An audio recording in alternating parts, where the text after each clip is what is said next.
for a foot or an inch, yeah, I fight for you all. Is the truth and I'm in, yeah, I fight for every breath that I take, and I fight for every step that I make. When you add up the inches, life or death, winning or losing is the difference. You are the witness, inches around us, every second decisions.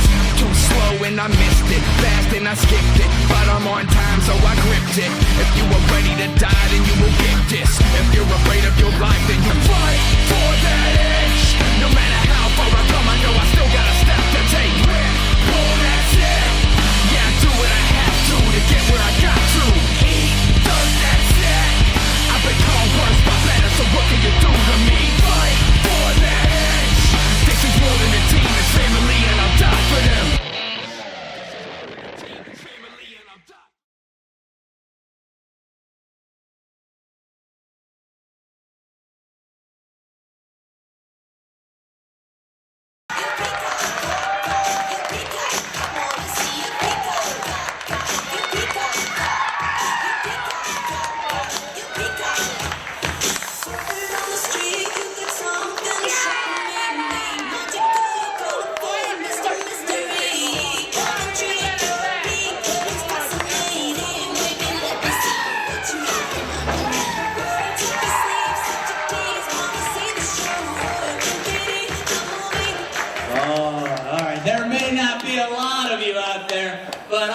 We can get louder than that, White Oak! That's more like it, alright? This is my first time performing in White Oak, and I am damn proud to do it as your IWC champion.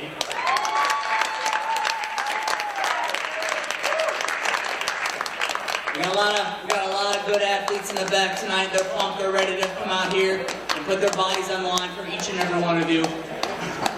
Regardless of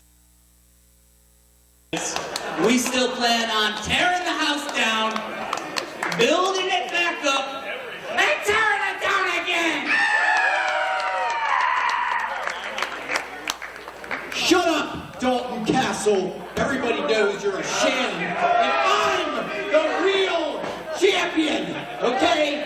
I've been the champion for 10 years in the future, and I'm gonna keep on being the champion.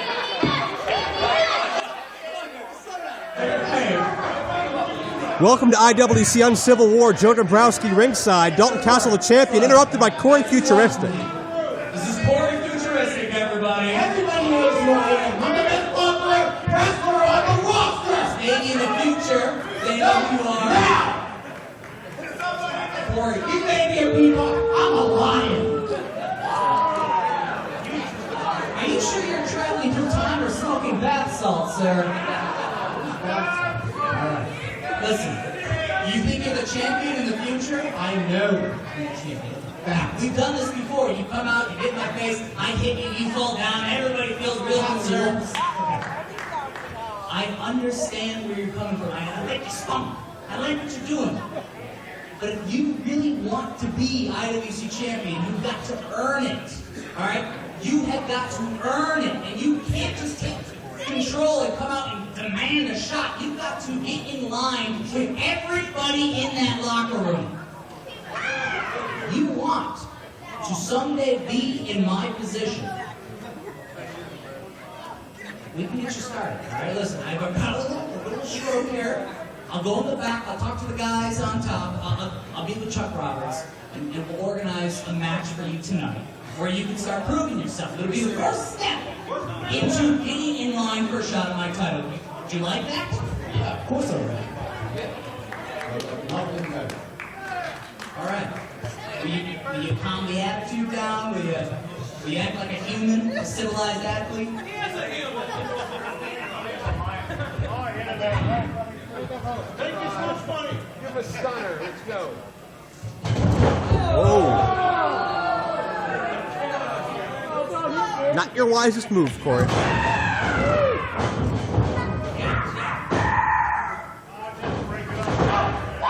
German. Good night.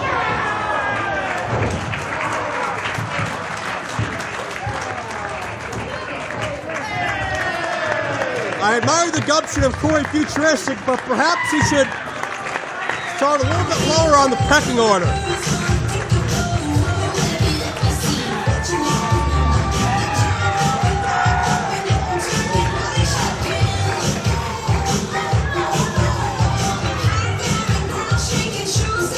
Corey Futuristic has another shot to learn his lesson. Whether he has or not is another story. We'll get you in a ring action right after this. Is it me? I know, you refused to suck, so you're playing by you. How long are you going to stay? Ladies and gentlemen, your opening contest of IWC's Uncivil War is scheduled for one fall. Your referee, CJ.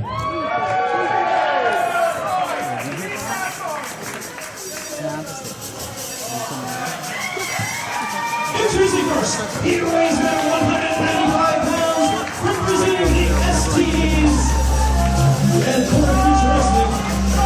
Wrestling out of the skies of Pittsburgh, Pennsylvania, he is the first entrant in the Super Indy 13, Andrew Bolen! Now joined by reigning IWC champion Dalton Castle as we switch from one member of the STDs who was very unsuccessful to Andrew Palace, who saw some big-time success at the end of 2013 when he beat Matt Stryker. So ever since then, Andrew Palace has just not been able to get over himself. Dombrowski, I almost went 2 whole shows without that lunatic coming on claiming to be the real IWC champion. I don't know who I like better in this match. The lovable Bearcat or the guy who tolerates Corey Futuristic, Andrew Palace. Representing Haught and Cute, here is the Bearcat, Keith Haught. Keith Haught, unorthodox in his own right, but former co-holder of the IWC Tag Team Championship along with Colin Delaney. So you wouldn't think a guy who looks like Dr. Zoidberg without his gel could be effective, but wait till you see that high kick. I've teamed with Keith Haught. I've seen it close up and personal, the damage that boy can do. Oh no, Andrew Palace, speaking of damage, Palace has the microphone. Oh, great. Oh, maybe he's gonna sing. He's dancing. Oh, we have enough of that from RJ City. Not enough. Can't get enough of that. Oh. What is he twerking? He's twerking! Oh, the pain. Keith Haught's dance moves are equivalent to the liquid form of Terminator 2. What? Let's go to Palace. You know what? That's great! That's great, Keith! The crowd loves you! The crowd loves you! They love you shaking around like a fat Miley Cyrus! They love that! The fans love that! But what they should love more is Andrew Palace, that's me, is the first entry into Super Indy 13. You guys got a point. Yeah, we've heard that a time or two. I'm not even wearing purple today, so what are you talking about? What are you talking about? I'm wearing purple? I would call that You're an idiot. Yeah. You're an idiot. There are multiple shades of purple on that man's body. You see, Keith, let me tell you how I He did looks like this. a bruise. Let me tell you how I did this. First, I beat Matt Stryker from the WWE in December to get my spot. Then, I beat Gregory Iron, That is not and then I beat Sebastian in Clearfield. Isn't that right, Keith? No. No, that's not true. Keith, It's a match of the same. no. I beat those guys, and I know I did because I'm the first entry into Super Indy. So I'll ask you again: did I beat those guys? No. See, Keith, I am the first entry. I am the first entry. Nobody took that away from me. Nobody took. Keith Haught so articulate with his words. Short but sweet. To the point. I don't get it. What don't I get, Keith? Oh. Yes, you did beat Matt Stryker. You did. I'll give that. Yeah, that was crazy. That's crazy. You did. Yes. Seems to make him happy. That's all he wanted to hear. No. But yes, beating my striker got you in the ring. That you got. Yes. Okay. But no, you did not beat it. You did beat Gregory, and you did beat Sebastian. You did not. No. Have you been watching the DVDs, man? You been watching them? No. Well, he's been in the matches. I think he realized. See, what I saw was pushing our app. you got beat in the middle of this ring twice. That makes you 0-2. You're 0-2.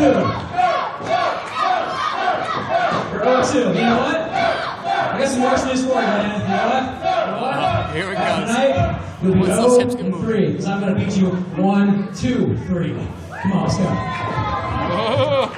Well, got the history lesson out of the way. Let's get some professional wrestling. There it is. Once the inertia gets behind those movies, there's no stopping them. Haught unloading on Palace, and he thought has heard enough. Palace living in his delusional world. You know, I thought I could go on listening to them talk for hours, but this is way more exciting. I think Palace may disagree. Palace has been living in a fantasy world ever since he beat Matt Striker. Palace it's almost like he doesn't even realize the losses that Palace has dropped since that time. Not good for momentum heading into the biggest tournament of the year. Speaking of momentum, check out what's behind Keith Haught. Nothing but momentum. He's like a little juggernaut down there. Oh, never mind. Palace shuts Haught down, outsmarts Keith Haught down for the cover count of 1. Hey, he's fighting back though. Look at this guy. Got to admire the resolve of Keith Haught to go at it in singles competition. I think that was a mistake by Palace there. Using all that back strength to pick up that big boy, you're gonna blow yourself out. You wear your back down. Keep him down. That's what he's doing now. Is a chance to rest. I'm not going to mention that Keith Haught's tag team partner Colin Delaney not here this evening, battling some nagging injuries. We expect him back very, very soon. It does make me sad. I do miss my Colin. You're Colin. Yeah, I claimed ownership of him. Okay, I'm not going to argue that. Leave that to court somewhere. Kindergarten. That's how long I've known him. Really? Yeah. He used to eat straw wrappers. Little known fact. Write that down. Tweet it. Explains a lot. Palace drops the head right between the shoulder blades. He got better. He doesn't need them anymore. He teamed with Keith Haught, and he was not. I totally forgot what I was talking about. Let's focus on that noise that just came from the chest and arm collision. You can see the physicality of Andrew Palace as the frustration sets in. Already going for the goggles. Oh, Palace, the goggles enthusiast. He goes for them a lot. They seem to be his downfall. Look at that smart move by Palace. Fought against it, still a little bit distracted. Of course, we have to mention Ginger of the STDs on the outside. I wouldn't really classify her as a sexy, talented dude, but you get my point. Dane? You say sexy, talented Dane? That's why you're here. Maybe we could leave the talent part out. So?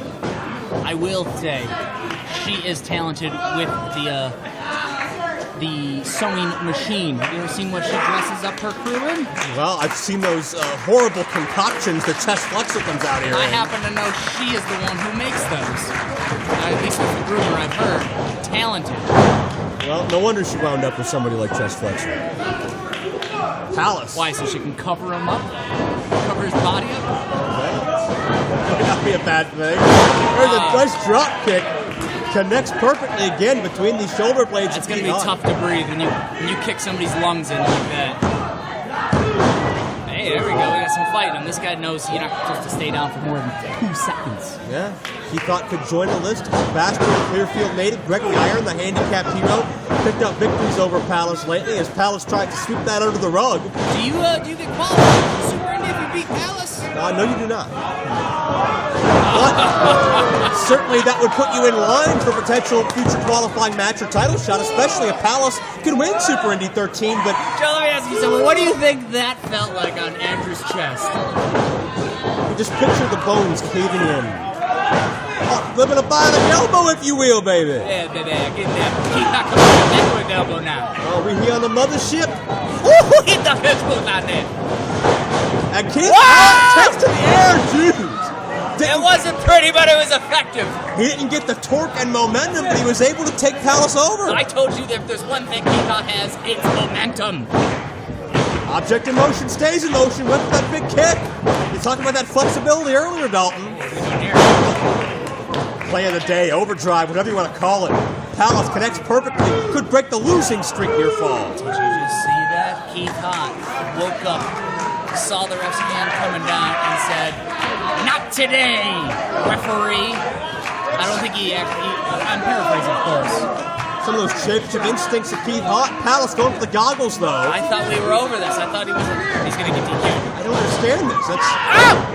That's the high kick I was talking about. There you go. Haught falling off. And Haught has the goggles. Uh-oh. Don't do it, Keith. You're going to get DQ'd. A normal man can't put those goggles on. I've seen what it does to my man Justin Plummer. It's like a psychotic trip. What is Keith Haught doing? It's got to be like drugs. He thinks he should go to the top rope. A man that big should have gone. Hot mess! Hot mess! You're out of there! Keith Haught. 300. That's a cliche line. Here is your winner, the Bearcat, Keith Haught.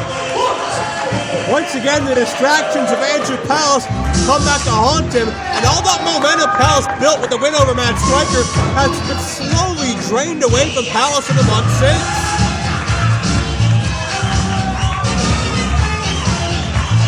You're mesmerized, Dalton. I am. You know what else is pretty hot tonight? Your tan on your face. Bruce Pritchard, eat your heart out. Ladies and gentlemen, six-man tag team action coming up next here in IWC's Uncivil War.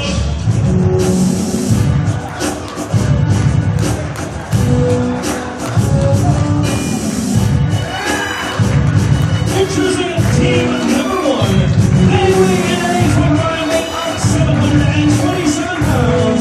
Here's the team of Tristan Idol, Jimmy Vegas, and the War Machine, Dennis Gregory, the Folding Fathers. The dominance of this trio continues as the months go on. The veterans, Dennis Gregory, Jimmy Vegas, Justin Idol, set for a six-man against some of the young guns here by WC, Dalton. The veterans, all three of these guys are animal doctors? That is a veterinarian. Maybe the English language and I have not always been the best of friends. Dictionary.com, as the founding fathers are set to continue to prove their worth, prove their dominance. They have a tag team title shot at some point in the future, but it seems like they're calling the shots as far as when and where that'll be. Do you think Dennis Gregory is inebriated? They came out drinking their party cups, and he's taking his sweet time getting in that ring. Wouldn't surprise me the way these guys party, the way they don't take anybody or anything seriously but themselves. I don't know. I've been in the ring with Dennis Gregory. He takes wrestling pretty serious. He definitely does. But when he's with that pack of dogs, he's got all the confidence in the world.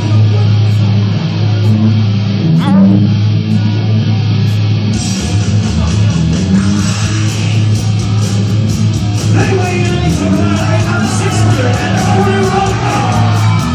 Here is the team of Remy, the natural Sam Cassidy, and John Bolen. Remy, LaVey, and Sam Cassidy were actually trained by Justin Idol at the Iron City Wrestling Academy. That's the official training school of the IWC. Tell me more about Bolen here. But when Idol, No, I don't care about these boys and their matching jackets. I think you should, because when Idol turned his back on the IWC Young Talent, joined the Founding Fathers, these two are most personally offended. John Bolen, meanwhile, trained by Scott D'Amore. Does that mean he doesn't get a jean jacket? I don't think that is directly correlated, but he...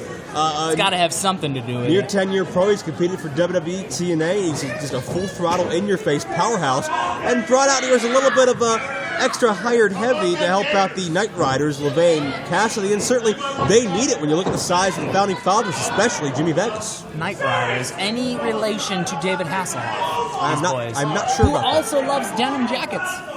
It all ties together. Now I see. Now I understand. Really, do you? No. But this Bolen, man, look at him. Always put together. He looks like business. His hair, his sideburns, his face hair, his chest hair. As Gorilla Monsoon used to say, hair equals business. You don't get a body like that waiting for the bus.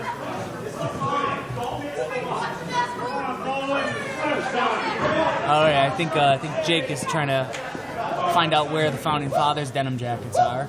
No, I think he's looking for a bell. this is a denim jacket match. Oh, maybe it's not. Maybe it's just a regular match. It's going to be Justin Idol and Bolen starting things out, and great call out. Nope. Justin Idol's out. Yeah. Not a dumb maneuver by Idol either. See, this is the guy I was questioning. I don't know his state of mind right now. I'm having flashbacks to certain other unscrupulous moments in IWC history. I thought you were talking about college. Having flashbacks to Pledge Week. You need 100% of your faculties if you even have a prayer against a guy like Bolen. There we go. Look at Dennis Gregory getting out there, get his glycogen levels back up with whatever that sports drink is he has. And now Vegas tagged in, and these two I'm behemoths, excited. they've hooked up before. I don't think we've ever seen a definitive conclusion as to who the better man is. These are the wildebeest I wanted to see clunk heads. And we're getting it right off the start. Nope. Well, the Founding Fathers can act all big and bad and tough and nothing faces them, but neither one of the three looking to volunteer their services, are they? I think that seems like a smart move. Why just hop in there with a fresh guy like Bolen? Well, He looks ready to bruise. I agree, it's smart, but it's certainly contrast to how the Founding Fathers run their mouths not being able to do that anyway. And Bolen goes to work. Nobody puts Justin Idol in the corner. And you gotta, Bolen just dare you gonna tell him not to? You gotta believe that Remy, LaVey, and Sam Cassidy love the fact that the trainer of theirs that turned his back on them is getting some just desserts. Yeah, you feel like there's a little bit of a thirst in these boys to have payback.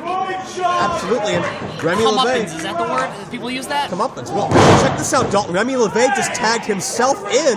I don't think Bolen planned on that. Well, the guy came to bruise people's faces, and he hasn't really done his job yet. And I think Remy was trying to get into Idol's face and question Idol about his motives, and Idol wanted to hear none of it. Now Remy's got to go to work. You're saying Justin trained this boy? Yes, sir. Do you think he forgot when he trained him? Because he's really letting them get the best of him in there. Well, I think Remy and Sam are motivated by revenge.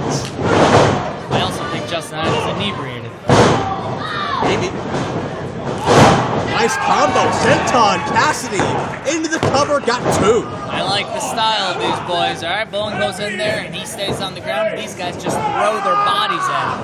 Cassidy and Remy had a great tag team title opportunity in Clearfield against the STDs, came just short of becoming the youngest tag champions in IWC history. Look at these guys working together. Elevated. Manhattan drop into the left arm clothesline. That looks familiar. Nicely done, guys. We can have a cover here and imagine what the Founding Fathers... You see what Remy did wrong there? He tried to pin them while on his knees. You take a lot of the pressure off the guy. You got to tee up right on the toes. Just like those toes to the face there. Then he put the pressure on the chest. Then he very running in, but I think he was seeing four Night Riders. Now Dennis is on the ground there. He can get his hands on one of those denim jackets. Remy getting into the face of Vegas, that's a mistake, but hey, these kids got guts, gotta give them credit. Oh, that's that sports drink! Right in the eyes. Can you believe a kid that Idol broke into this business, Idol has to do something like that to get the advantage? Did you see that? Sam Cassidy was so stunned at what his trainer did, he couldn't even move. He could have reached out and punched Justin in the face, but he was shocked. Well, how could you react at that point? I'll tell you how you react. You punch somebody in the face. Well, Cassidy's not the legal man. He's a respectful kid. Unlike Idol, who turned his back on everybody. Vegas just punching Remy in the back. Oh, now, these guys taking advantage of everybody's tempers. This ref's got a firm grasp on this match. Vegas sends Remy for the ride. It's all different. Vegas has got to be about 280, and that's raw power.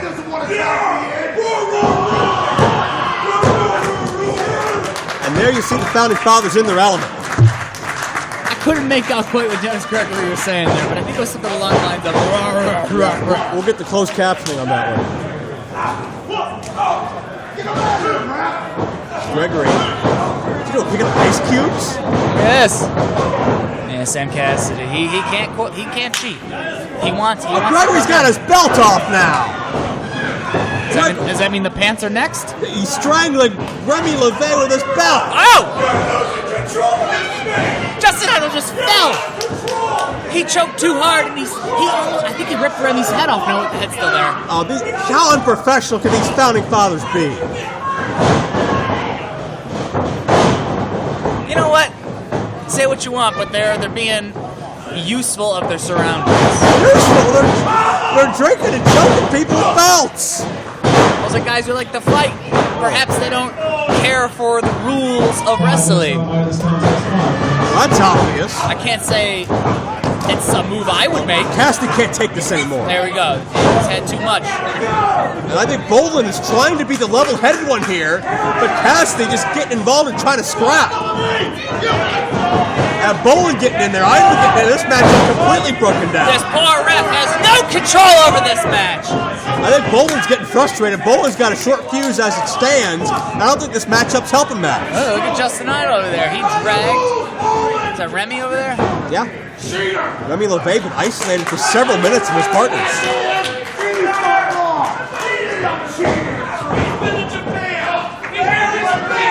Idol now taking over again. It's teacher versus student, and just out to humiliate the kid. This isn't right. And look at Remy trying to stand up for himself.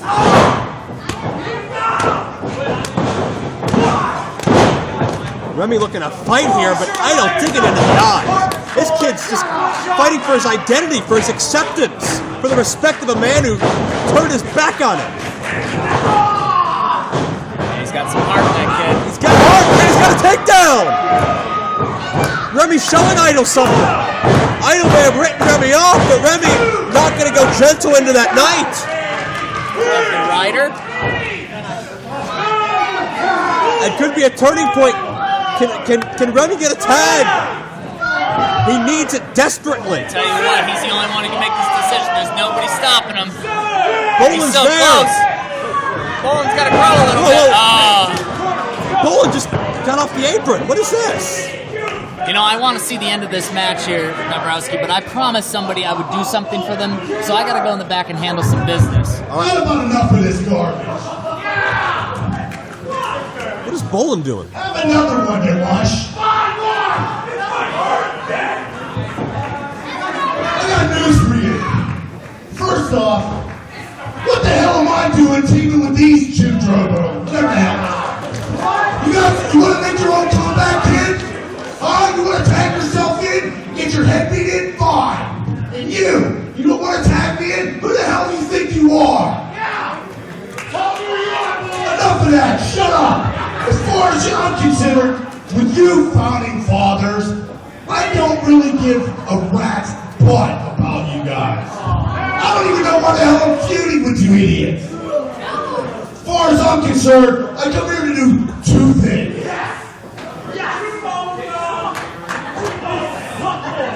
Win time. First off, don't you dare step up to me, boy. Yeah, boy! I come here to win titles and make money. As far as I'm concerned, there's other business for me to attend to. What does that mean? Oh, and by the way, I really don't care what the hell happens with this match. That being said, I never heard a bell. Hey guys, it's still on. And then the founding fathers assaulting Cassidy and LaVey, and now it's 3-on-2, and Bolen has bailed on his team.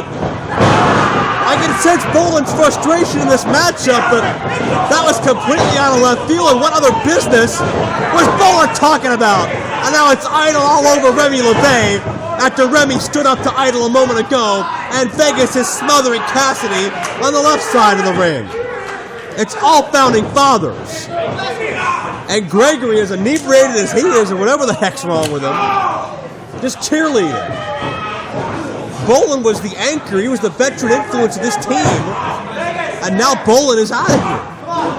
And these kids, just like with HD Cannon last December, have been left to the slaughter. They can't get a fair break. They can't get a fair shot on Justin Idol. You feel so bad for these kids. They just want to wrestle and live their dream. And they become whipping boys month after month, thanks to Idol and the Founding Fathers.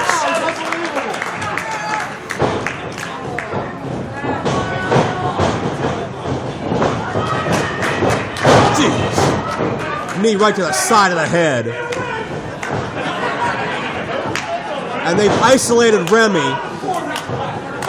And this kid who showed so much heart is the victim of a merciless 3-on-1 mauling.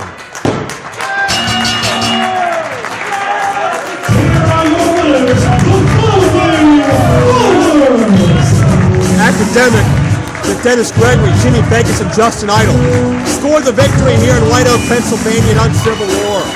They have a tag team title shot in their future. Apparently they're calling the shots as to where, when, and how. And on this evening, again, the numbers game. Bolen's unexpected departure leads to the Founding Fathers and the world they know best. The numbers game, and again, 2 young kids abused just to prove another point.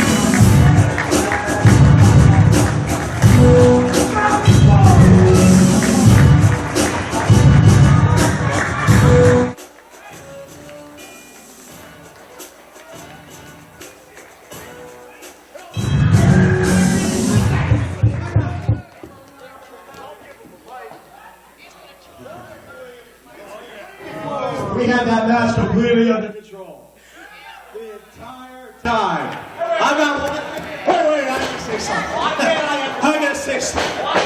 Because I gotta say something. Ask him about those pants, please. First thing I'm gonna.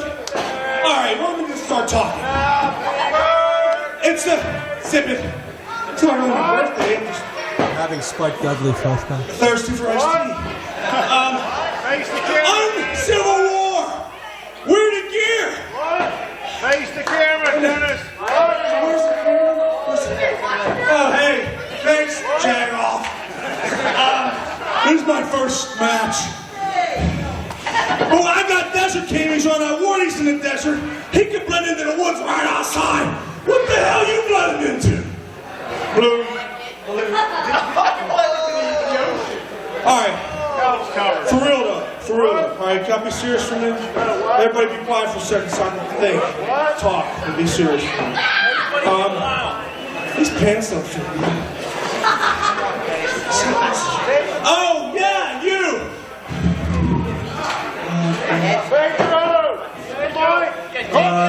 Oh, hey, Joe, hold on.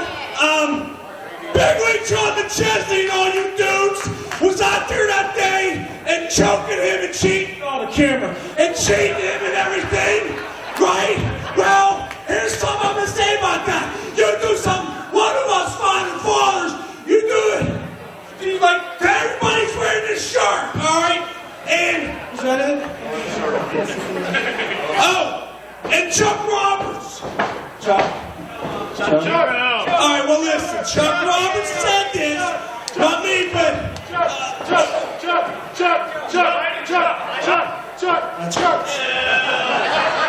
Glad I'm done wrestling. He said, unpredictable stuff's gonna happen tonight. Quit moving the camera.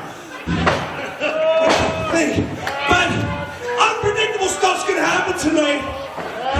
I'm gonna make one prediction.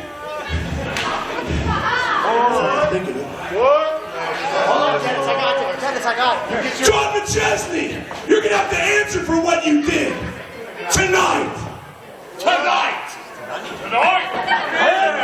Somebody play some music. I'm done talking now. Out of that, Founding Fathers upset at John McChesney for his locker room assault on Justin Idol back at a new era. And it looks like Team Big League and the Founding Fathers are at odds. And what could happen if those two coalitions get together? Dennis Gregory says it will happen tonight. Team Big League already has a big plate on their schedule. We'll see if that takes place here tonight. Dennis Gregory's in no condition to do much of anything else. But be that as it may, John McChesney still making more enemies here on a night where we will hear the state of Team Big League address a little bit later on.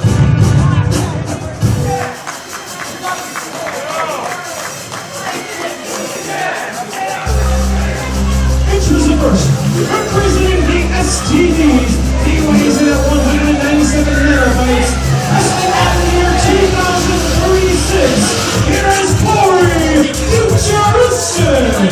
Corey Futuristic demanded a matchup with Dalton Castle. He got dropped on his head for his efforts. But Dalton, when he left this broadcast position, said he had to take care of some business. We got to believe that business was finding an opponent for Corey Futuristic. As I'm now joined by a frequent guest here to the commentary area, still recovering from severe shoulder surgery, member of War, we are rock stars. He is Aiden Bale. Thank you for joining us. How you doing, me and Joey? I'm ready to rock and roll. Got my Bon Jovi cologne cooking. Let's get to it. We've got enough weird accents for the show already. You got to admit. Corey Futuristic, not 100%, and I don't... Wow, I wish I could dance like that. You see those bad boys? What happened in my life? I think he almost made himself sick with his own dance moves. It's making me Let's see who, oh, here we go.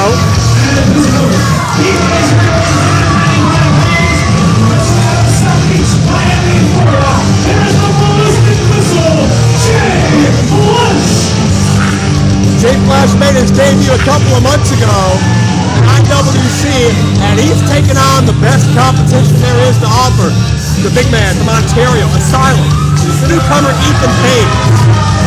Have all crossed paths with Flash, one-on-one in the ring, and Flash yet to win a matchup, but boy has he looked impressive, despite being outsized and out-experienced. Tell you what, I wouldn't mind stepping in the ring with this kid and see what he's all about, firsthand. I'd love to see that matchup as well. I just love to be back in the ring, Joey. Well, we'll get a update on your condition as the night goes on.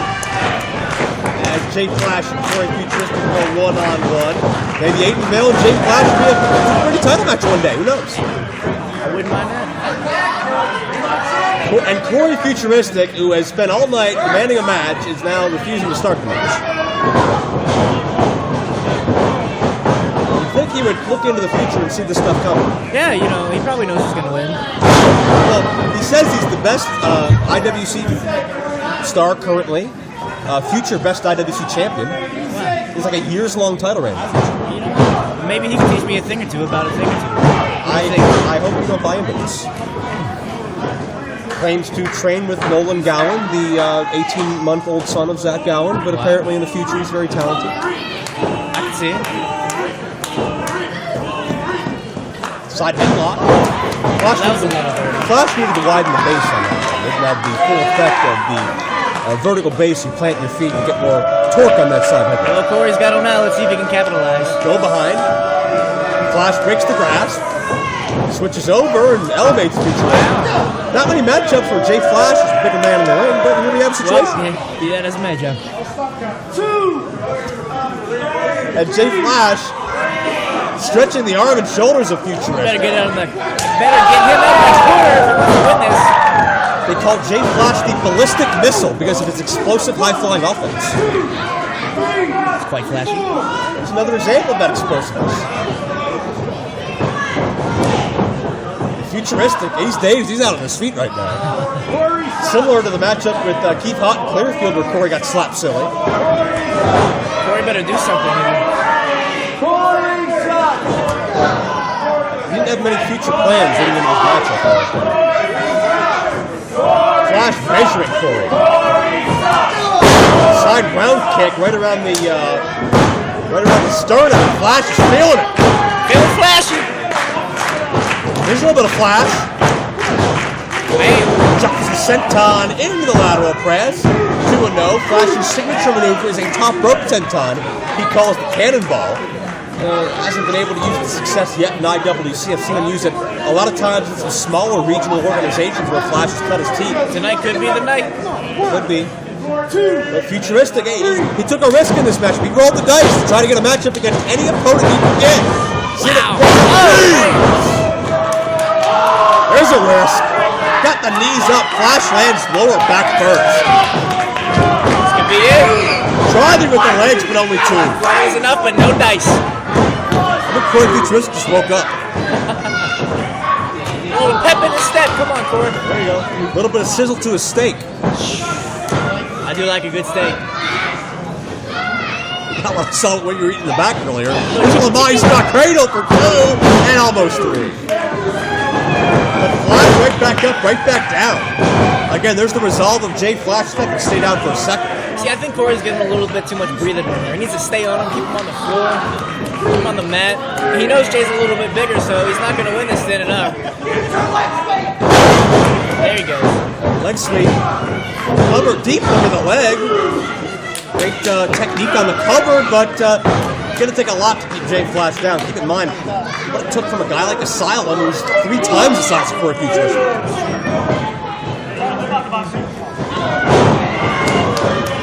Early atomic drop.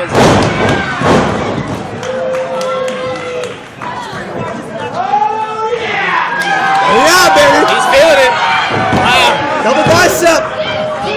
I think he's got some mosquito bites on his arm. You know, I saw Corey Futuristic getting ready for this match in the back. He's doing some push-ups, trying to turn those mosquito bites into heat stings. Jay Flash for the roll-up. 2-0. And Corey connects with the knee. Oh, Corey Futuristic, so many questions. He's got the answers. He's from the future. Jay Flash puts the brakes on, turns the tides. Oh, one-man flapjack. Get on him, Corey. Shades of the Midnight Express by Corey Futuristic. There's the cover. Near fall.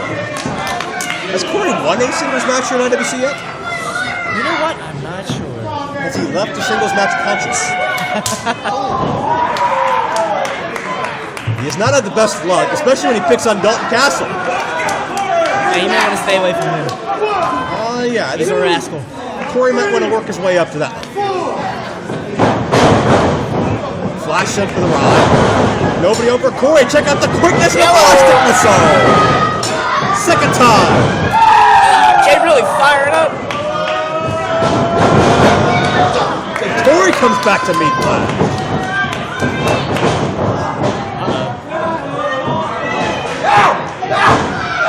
Corey caught, elevated, released Northern Lights style. That could be it. That could put him away. Jay's got to get there. Could be a turning point in this matchup. Both guys momentarily out of gas. Here they go full throttle here for several minutes.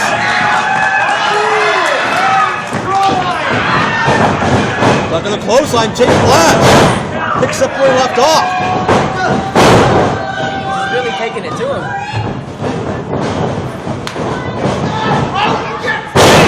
Power with Jay Flash, nice spine buster. He's feeling it. He's getting the energy from the crowd.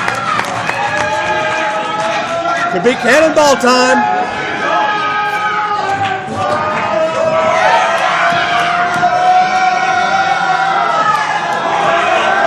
Here we go. Oh, this could be it. Pinpoint precision, and Jay Flash gets his first big win.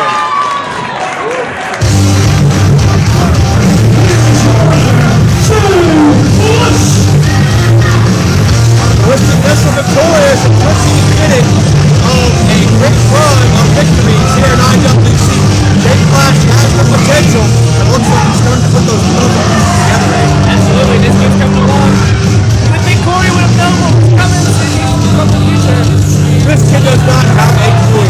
I think he's been spending a little bit of time in Anthony's goggles. I hear those like an LSD-like experience. It's an enclosure, man. Might have to try those out. Jay Flash victorious as we all incriminate ourselves here at IWC DVD. But Jay Flash gets his career on track with a big win. Up next, State of Team Big League, moments away. Ladies and gentlemen, at this time, please welcome to the ring members of Team Big League, John McChesney and Joseph Brooks. Well, young Aiden, this is the State of Team Big League address, and Team Big League's been in turmoil ever since John McChesney entered into the four-time Sports Center last December. First, it was Jimmy Nuts. He was excommunicated from the group. Then after that, John McChesney lost the championship later that night to Dalton Castle after the climax of a major power rip involving Justin LaVey and Norm Connors apparently within that group. Bobby Fish has been estranged from them. Shane Taylor's out of the picture. Flexor. And John McChesney, oh, look at this. In a wheelchair. You shut your mouth! If I wasn't in this wheelchair, kid, I would take you in that ring and teach you a lesson that your father should have. Yeah, that's the one you want to look up to right there. Now listen, everybody. I was suspended for the Clearfield show by Chuck Roberts. So right now, I would like to introduce to you the man that I had lead Team Big League into Clearfield. Please welcome one of my new main men, Mr. Justin LaVey. We're talking about overbearing. We're talking about selfish attitude. We're talking about somebody who's only out for the glory of themselves, walking out with RJ City's Super Indy Championship, and apparently keeping that relationship with Team Big League strong. It's Justin LaVey, but my question is, do we have answers as to why John McChesney is in a wheelchair? I knew nothing about an injury. I knew nothing about anything that happened, a serious injury to come out of New Era. He attacked Idol in the locker room, and McChesney is scheduled to meet Jimmy Nuts here tonight. Well, maybe he'll talk about that as soon as he gets in the ring, if he can.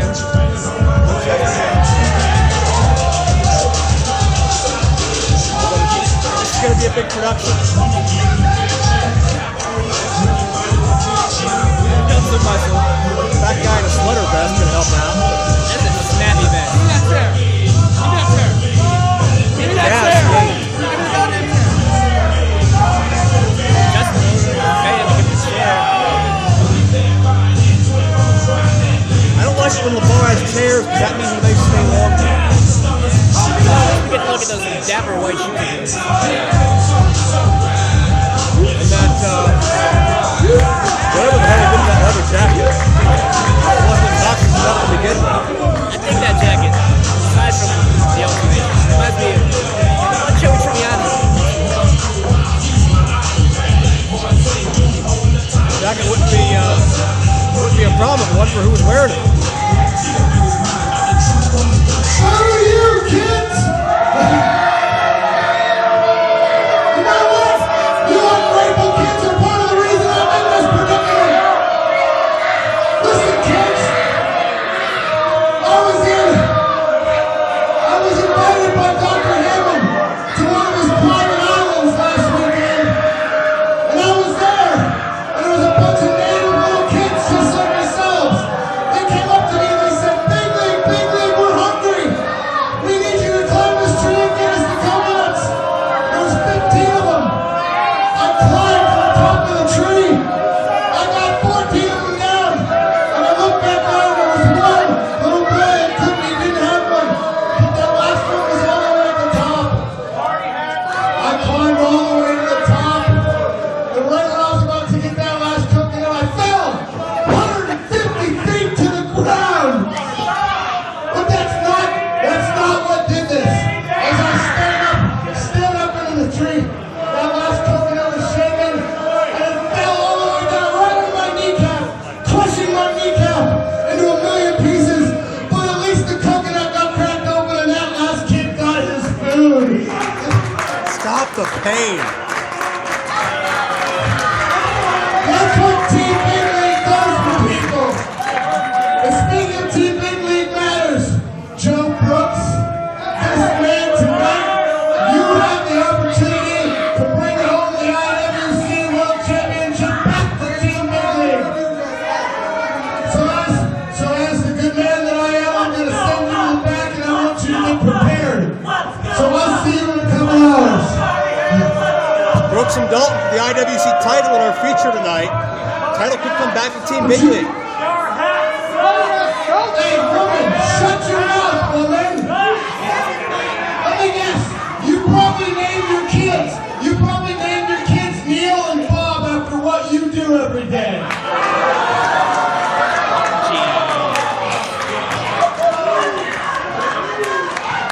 That's why you wear that STD shirt, because that's all you're full of.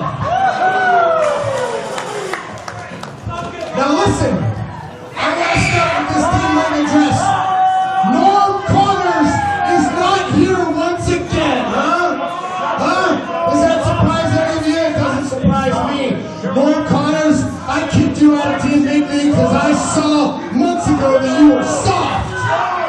Making matches and all this, you were soft. That's why you're gone, and that's why I called the most intelligent man in professional wrestling today, Sir Justin LaVey. United now? Yeah, get the hook. And second off, I know this wasn't your fault. But last 2-3 weeks ago in Clearfield, Bobby Fish, you had a chance to bring home the gold for the Team Big League, and you blew it. So as far as I'm concerned, Bobby Fish, you can go swim in the sea with the rest of the fishes, because you're on a Team Big League too. Wow, that's big. Bobby Fish fired from Team Big League. The casualties are mounting. McChesney's on a firing spree. He's really pissed off. Abuse of power, which is why people like Norm Connors and Jimmy Nuts wanted to leave him. Those shoes cost more than your house, bastard. Exactly, you can't even afford a house. Now, as far as tonight's concerned, Jimmy Nuts, your hero.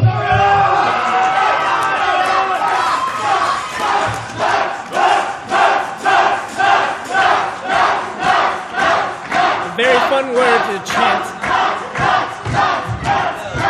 Jimmy Nuts, you are nothing but a joke, and if it wasn't for those 15 natives on that island, I would be kicking your ass all over this place tonight. What a flimsy excuse.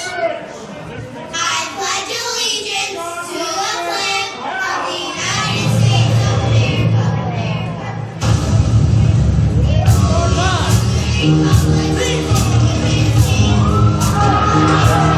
state of Team Big League interrupted by the voting member. Jimmy Nuts set out on his own. At the end of the year, he's found some great allies to join his battle. Men like Dalton Castle, men like the legendary Al Snow. And even though Nuts no longer under the direction of McChesney, these people have adopted Jimmy Nuts as their own.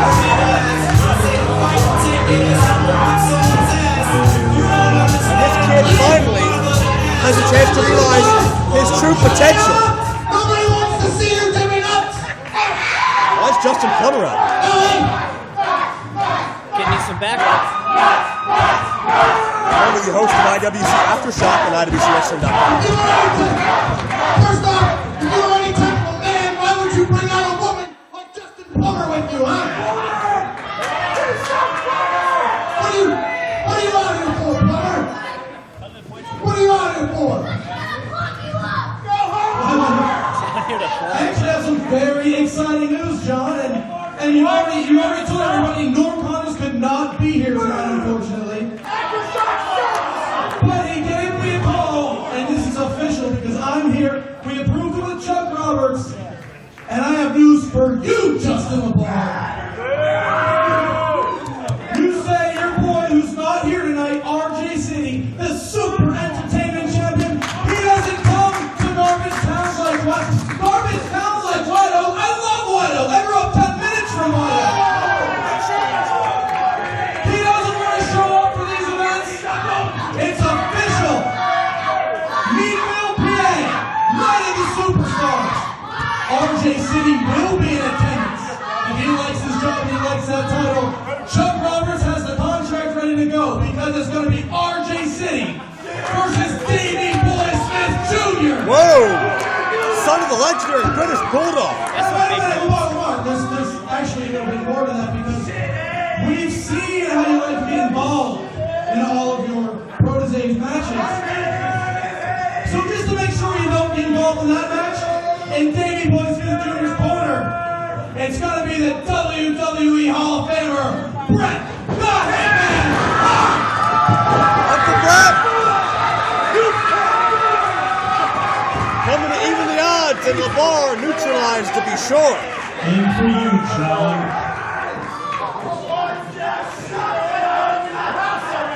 I have a medical excuse. It's in the back. I haven't. Chuck Roberts has reviewed it. I cannot compete tonight. My kneecap shattered into thousands of pieces, Jimmy Nuts. Medical excuse. Absolutely. So you got excuses. You can sense the tension, the eyes on Jimmy Nuts, the determination, how badly he wants a piece of John McChesney. The founding fathers said earlier they caused some problems tonight. We got security running to the scene. Yeah, Chuck Roberts trying to prevent this from being turned into a very bad situation. Hey, no. Listen, I heard what you guys said earlier, and you're not going to do this. I said unpredictable. I didn't say chaotic. Now stop for a second. Vegas, you can stare me down all you want, but listen for a moment. Justin Idol, Dennis Gregory, I know why you're mad, I know why you're upset, and you do have every right to be. Because of what he did to you, and I suspended him for it. So I'm going to make that right, because I know what you want. So back here when we come on May 17th, right here at White Oak, you're going to get John McChesney guaranteed one-on-one. Because you deserve it, and so do you. And by the way, John, that medical excuse for you not wrestling here tonight, it's 2 weeks. How can you have a shattered kneecap? Shattered! Got a coconut! And founding fathers, hey, Dennis Gregory, focus for a moment, if you can. Jimmy Vegas, you guys have an open contract to wrestle for the tag team titles whenever you want. I can't do a thing about it. You hit this ring, that's gone. Now, boys, you got what you want. Get to the back. Founding fathers. And John, I'm tired of this, and I apologize to you because you signed to meet this guy right here. Well, you know what, Jimmy Nuts? You guys got what you want. No, I'm talking now. But at Night of the Superstars on April the 12th, you not only are going to get John McChesney, you're going to get the entire squad, all of Team Big League. Whoa. And not only that, you are going to get the chance to pick your own tag team partner. No! I hate you, Chuck. I'm like, no! That's huge. Jimmy Nuts, he's found some great allies. Can he top himself? You know, whoa, wait a second. Chuck? Hey, Chuck! Jimmy Nuts, I will accept those on one circumstance. Night of the Superstars, you pick any tag team that you want. It will be me, Sir Joe Brooks, as the IWC champion after tonight, and Big Rex Lawless against you and 2 guys that you choose on one circumstance is that right here, right now, I pick Jimmy Nuts' opponent. The bar is not a licensed wrestler. I heard a man earlier today who says he works for money, big money, and that's exactly what I gave him. Your opponent is John Bolen. What?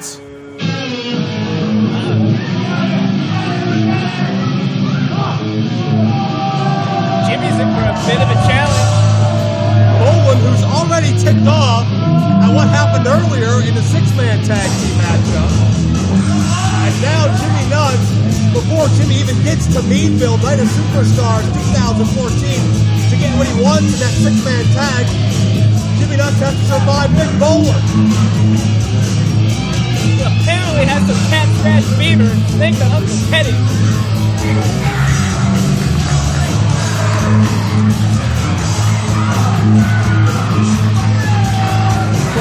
Jimmy Nuts prepared for John McChesney, and now he has to face this 260-plus pound, small and raging adrenaline.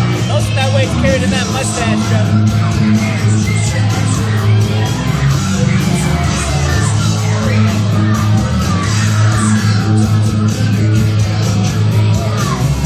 Bolen wanted an opportunity. He was sick of teaming with lesser experienced wrestlers. And this is Bolen's chance to make good against a man who, other than the champions in IWC, have to say Jimmy Nuts has more momentum right now than just about anybody. Yeah, he's got a good thing going for him.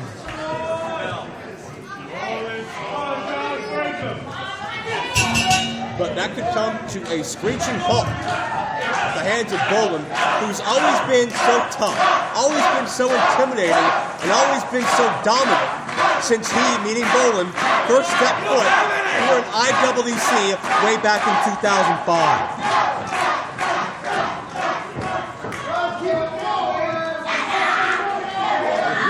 How does this change your strategy? How do you prepare to tame a man like Bolen? That's something this kid can do. How you like that, huh? Hey, look at Jimmy Nuts right back in Bolen's face. He said, I ain't scared. I ain't scared of beer. Aggressive collar elbow tie-up. Both guys looking for leverage. Impromptu matchup. We didn't expect to see this. Uncivil War has been unpredictable so far. We're just getting started. We still have 3 titles to be decided. 2 titles, excuse me. Nuts up. Side headlock takedown. Bolen just puts the brakes on. Smart move by Bolen. He couldn't get out of the hole, but he was able to use that quad strength to keep himself from being taken over horizontally. Bolen still had the leverage to bridge back up to his feet. Bolen is a big bear to take down, and it looks like Jimmy's strategy don't got what it takes. I want to hit that ball. Well, certainly you're very critical of Jimmy Nuts. You guys have a history. We've been up and down the road too. Jimmy Nuts largely responsible for that shoulder that's been plaguing you to this day. Don't remind me, Joe. Have to tell stories. While we have a moment, let's get a quick update on your shoulder. What's the prognosis for your return? Well, sir, it's doing okay. Not quite sure exactly when I'll be able to get back into the ring. Hopefully sooner than later, but physical therapy's going. You know, so. Well, we certainly all miss seeing you. We all miss seeing We Are Rockstars in tag team I miss being in there, man. Lately, just been holding it down, drinking some Jackie D, hitting it going. I'm sure that affects your life outside the ring. Hard to play the drums with the shoulder. Jimmy Nuts doing a great job of neutralizing Bolen. Had Bolen taken down the canvas. Took him a while. Jimmy Nuts got there. Check out the agility of the big man. Straight through him, just like straight through him. When you run into Bolen, it feels like Bolen ran into you.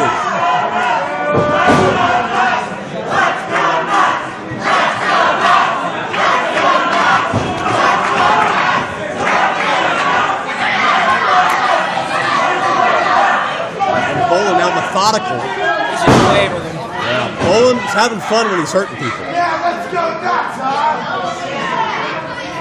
That's a very pleasant individual to be around. Bolen's hair is going nuts. You're a big hair guy, aren't you? Yeah, you know, like little things with hair. Jimmy Nuts in a hairy situation, trapped in the corner. And Nuts firing back. Talking about the heart and resolve of some of these athletes, Jimmy Nuts right on top of that list as well. Stay on him. Monkey flip. Got him. Nicely done.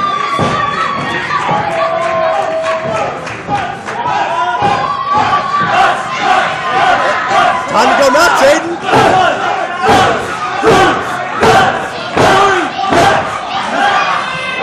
Nuts all up in his face.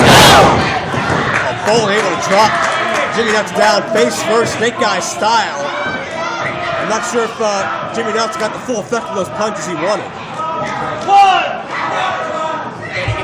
2.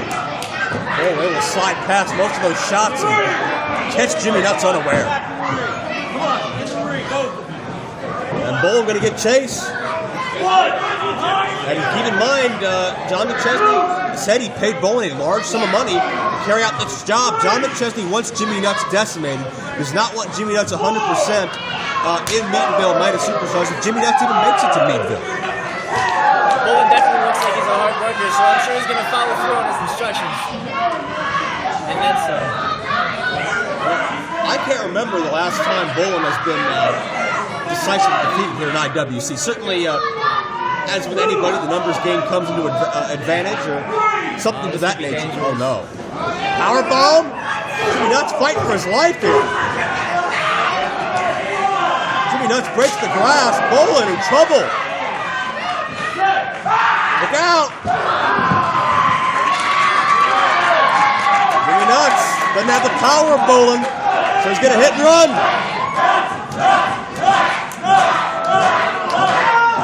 And he's got McChesney. Jimmy Nuts right in front of McChesney. And nowhere for McChesney to go with that injury. He's going to shatter that kneecap into a million in 2 pieces. LaVey falling over. These guys are a mess. And Jimmy Nuts finally gets what he wants, what he signed for tonight. Nuts and McChesney. Oh, man. Oh, where the hell did he come from? Doctor out here. McChesney is a psychiatrist.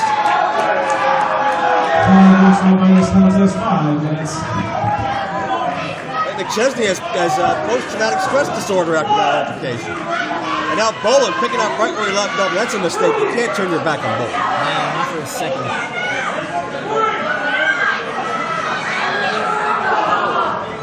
Small the back first, and certainly something you've experienced over the years. Those are not rounded ring posts. They have sharp steel edges that dig into your body. Yeah, those things are no joke.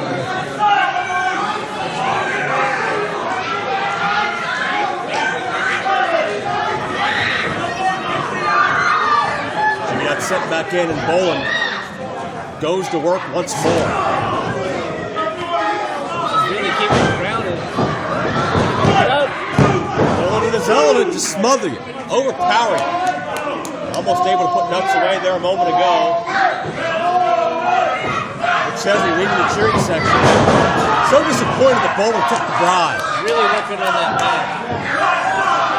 Bolen's as fine an athlete as you'll find, but certainly you question the guy's morals after he becomes the latest to sell out to John McChesney.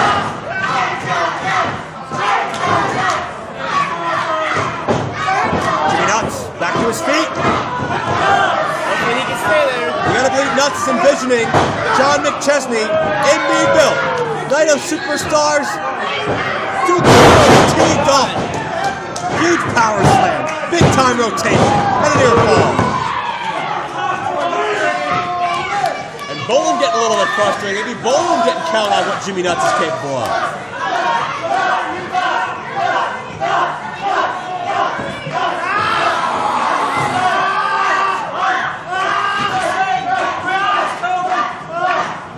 Now you see the power. Bending Nuts' arms the opposite way they're meant to go. Check out Jimmy Nuts here. He's got the leverage back. Nuts is a hair taller than Bolen. Yeah, right back to that back. The kidneys. How's that feel, Nuts? Hey, McChesney on the outside, mocking Jimmy Nuts. I don't know if he can stand after all this abuse he's taken. It's instinct. He's got adrenaline pumping.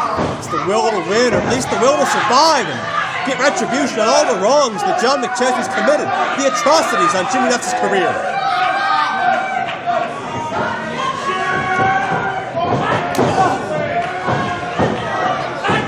And it's Jimmy Nuts now. Can't stand, but still trying to fight. I will give that to Jimmy. He's always had a ton of fighting. That's something I always admired about him. Abdominal stretch by Bolen. Stretching that intercostal cartilage between the rib cage. And there you see McChesney in pain on the outside of the ring, but also loving, cherishing, in fact, relishing in Jimmy Nuts' pain and anguish. And you see Bolen into the top rope illegally, getting some extra leverage. Doing whatever he can to get this kid some punishment. Right back to it. It's coming up. Oh, Troy Davis, the official, detects Bolen's infraction. And Jimmy Nuts has a chance. Jimmy Nuts, roll up. No. Crucifix. Got him here. No. And Jimmy Nuts keeps on coming back. Right through the pain. Paddle counter, roll counter. Drops it. That'll do it. No. Jimmy Nuts survives again.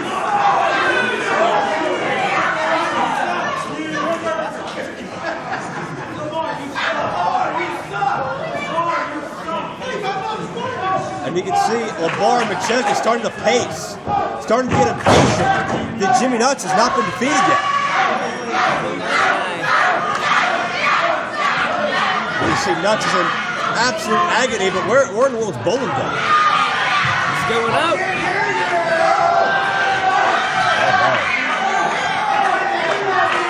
I can't remember the last time I've seen Bolen. This can't be good news for Jimmy. Scale the turnbuckles. Surprised that can hold his weight. Bolen's a big guy. See, but Jimmy Nuts, the quicker man, catches Bolen before he can get position.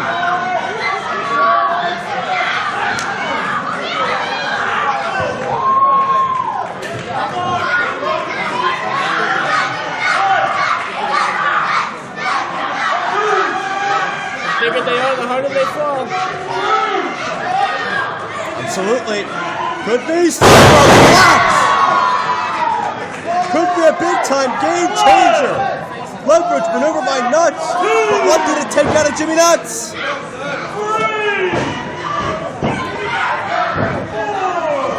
He needs to really dig deep with everything he's got to pull this off. Well, the odds almost insurmountable to begin with. You factor in McChesney in the ball. You factor in the bounce, the payoff to John Bolen. There's Jimmy barely standing in these ropes for support. Bolen's relentless. But Bolen's momentum comes back to haunt him. Man, out of nowhere! Spine buster. Oh. That elevated spine bust, that riding bomb, whatever you want to call it. Thought it'd be it. Jimmy Nuts digging down deep to manhandle Bolen. Off comes the elbow pad. He's got it real.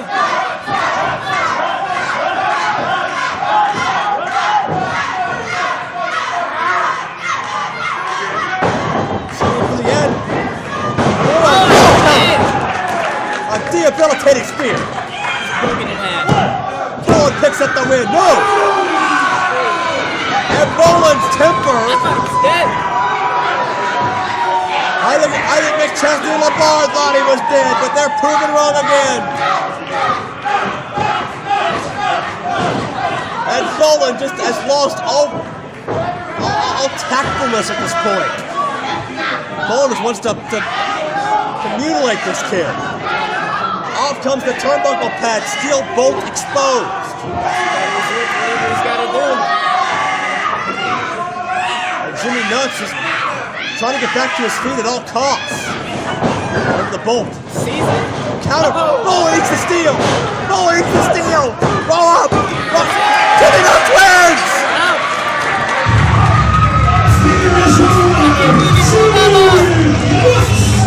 Bolen just got pinned for the first time in God knows how many years here in IWC. And John McChesney and Justin LeVar cannot believe it. There's no more obstacles between Jimmy Nuts, T. Big League, and Meadville in a six-man tag.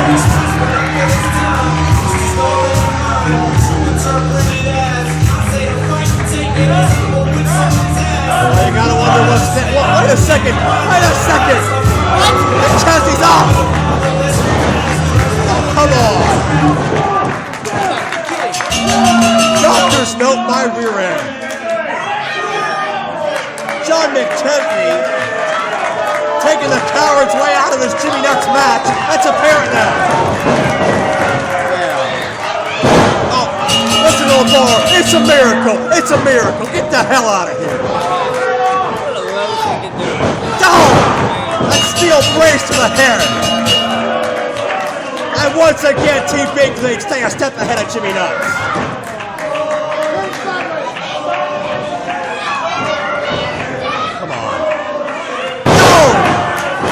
Chopping the leg with that steel brace underneath. Jimmy Nuts is out.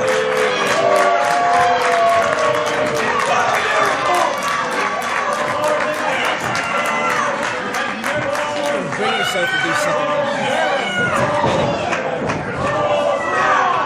And now just choking Jimmy Nuts violently.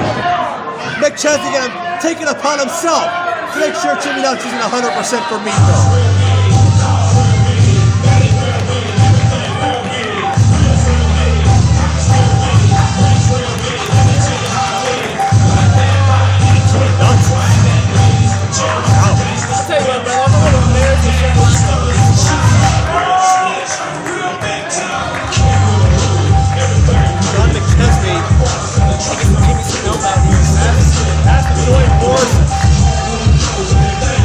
With Joseph Brooks, Rex Long, Steve Bigley,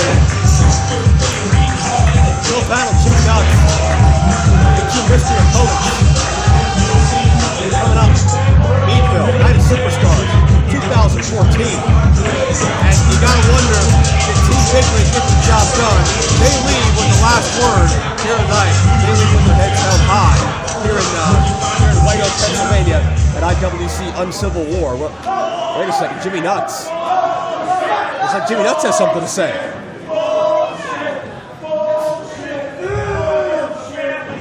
John, you told me you had an excuse tonight.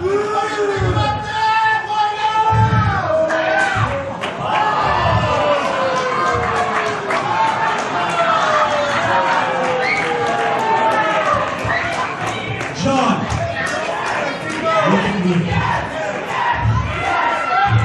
You want to walk in this ring, and you want to lay a beating on me. That's fine. I spent my whole life fighting against the odds. And you told me to bring my A game tonight, and you came with excuses. Well, come April, Night of Superstars, there are no more excuses. There's only A game!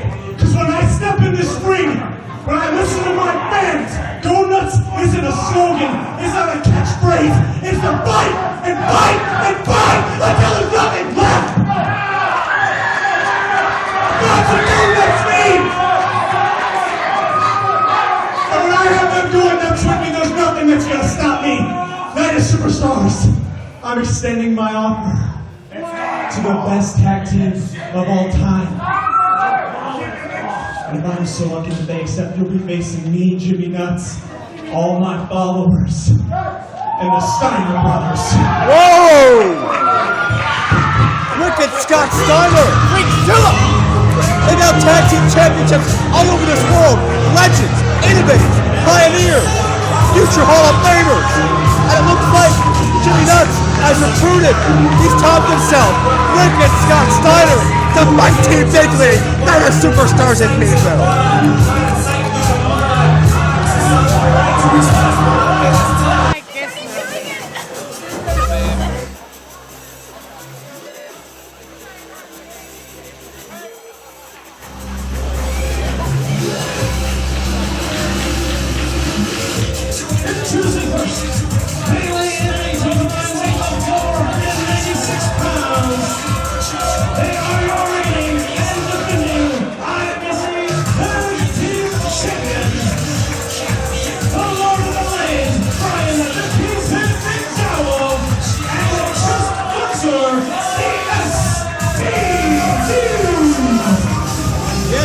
Have had an unusual go of things in their tag team championship reign, and that it seems like Chuck Roberts, IWC management, has given them several, let's say, outside the box suggestions as far as potential contenders. We saw Remy, LaVey, and Sam Cassidy stand up and take advantage of an opportunity, and really impressed a lot of people.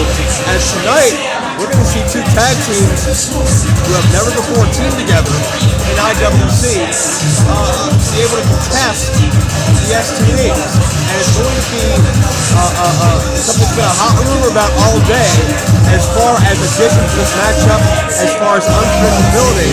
I'm not sure if the STDs know exactly what they're getting into right now, but they will find out momentarily. More on that in a moment. First, we got to talk about this team.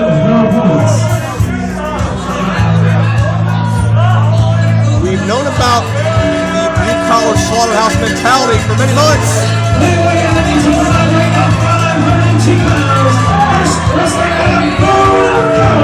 Here is a Bronco McBride and his tag team partner.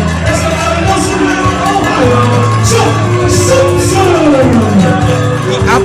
Outlaw, the Appalachian Dream, Jock Sampson, making his IWC debut along with Bronco McBride. Bronco, formerly of Blue Collar Slaughterhouse, but it seems that Bronco's tag team partner couldn't get the job done when it came down to scrapping. So Bronco looked into what I've been told is a distant cousin of the former Jock Sampson. I like this Jock Sampson fella. And you know why, Joe? Why is that? Because I got a fever. And the only prescription is more Kelvin. Be that as it may, the STDs in the ring. Blue Oyster Cult weren't even hair metal. Wow. God. Guys, Like, that's such a bad thing. guys, Jock, Bronco. This is Uncivil War. The Civil War is over. The Confederacy went down. Except the Confederate.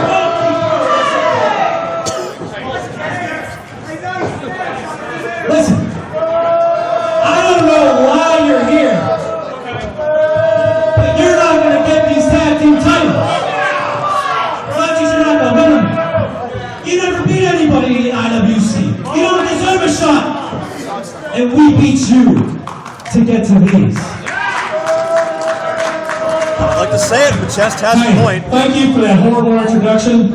Hey, you want to know? My name is Jock Sampson. I have been traveling all around the world, beating people up, slaying ring rats. If you want to believe that, why don't you ask your old lady? Hello.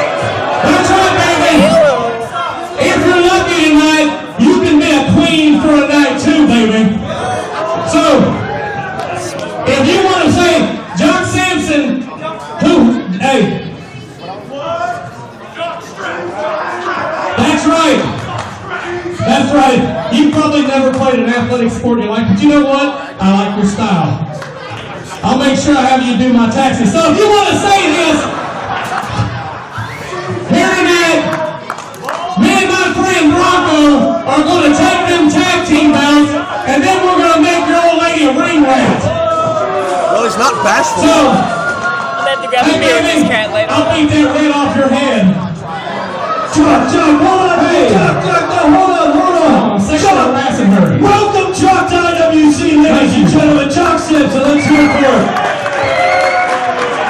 Jock Sampson, I'm glad we could bring you here tonight. Thank you for coming out to IWC. And you know what? You say, and Bronco, it's great to have you back as well. And you boys don't think these guys deserve a tag team title shot. Why? Because the norm is that everyone works up the ladder. Well, guess what? I told you to be unpredictable here tonight. So you are defending those tag team titles. Now, with all due respect, Jock, and to you, Bronco, let's make it a little bit more unpredictable. What's more fun than having two tag teams competing for the tag team titles? 3. So guess what? Do you guys know who Zima Ion, aka Shima Zion is? Do you know who I'm talking about? Now hold on. Before no misrepresentation. Shima's not here. However, thanks to Shima Zion, he gave me a call. And Shima said to me, you know what, Chuck? I got 2 guys that legit have come all the way from Moscow, Russia. All the way from Moscow, Russia. I watched their video. They're 2 young, great guys, and I want to give them an opportunity here tonight, not only in IWC, but for those tag team titles. So, ladies and gentlemen, all the way from Moscow, I want you to please welcome Ilya, Malkin, and Sergey Whites. Well, the rumors are true. Chuck Roberts confirms that there's an extra monkey wrench thrown into the STD's plans to try and get out of this matchup. That's Ilya Malkin on the left. That's Serge White on the right of your screen. And they have come all the way to the IWF promotion in Russia, where Malkin is currently their heavyweight champion.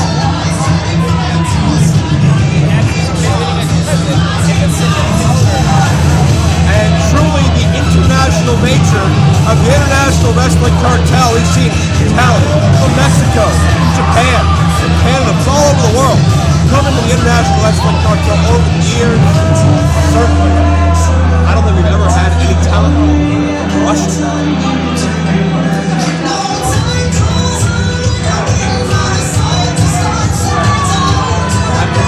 television, the headline, the shakeup. Here in IWC, if Malkin and White can win the tag championships. Good luck, boys.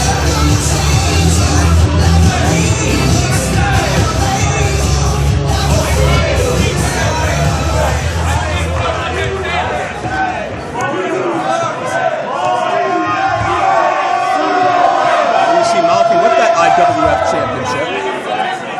Malkin competed against Zima Ion in Russia a number of weeks ago. Zima told me that Malkin's got a wicked spear. Look out for it. Настоящий реальный профессионал из России. Мы приехали сюда, в IWS, показать настоящий российский рестлинг.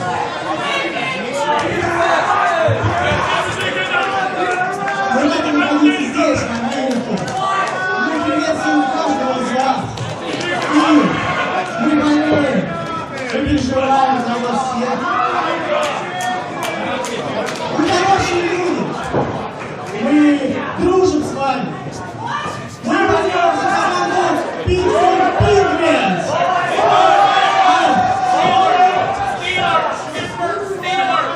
No, bro. Pigments. Мы покажем настоящий рестлинг из России. Hey, I saw the last Die Hard movie, so I'm going to translate. They said they love America. They love sheets, they love strip clubs. And they love it. What else did you say? We got it. They basically like ring rats too. So let's do this match. Hey, get ready, Brandon. First of all, I'm begging somebody to look into a camera when they say something. The only guy that's done that tonight's the drunk guy.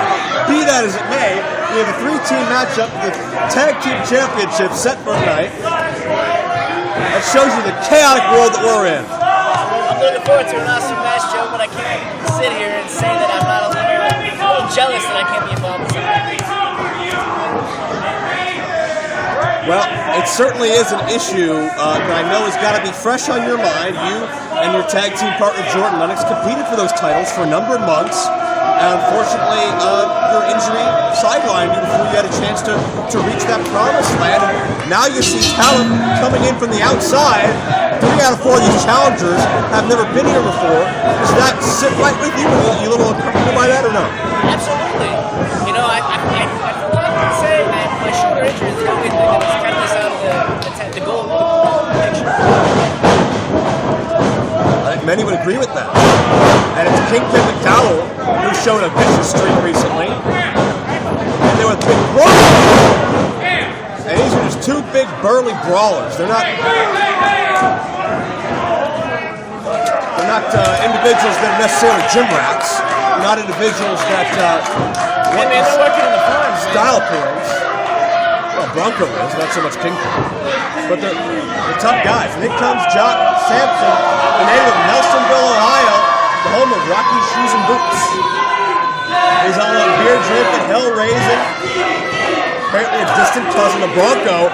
Some kind of weird interrelationship with somebody's sister, another cousin, and some stuff happened. I don't think there's family.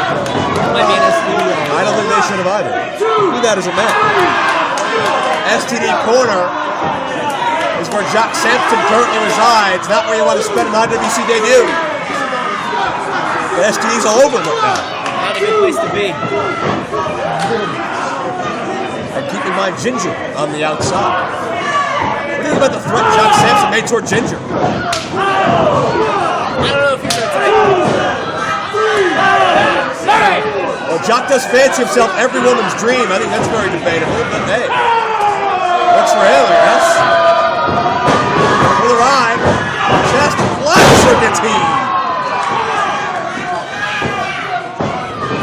I'll tell you what, my first glimpse of Jock Sampson, I'm pretty impressed. I like this guy. Like I said earlier, I'm going to have to get a beer with this kid over here. Cat, not kid, this kid over here. Jock setting up. Whoa, cartwheel. Pretty.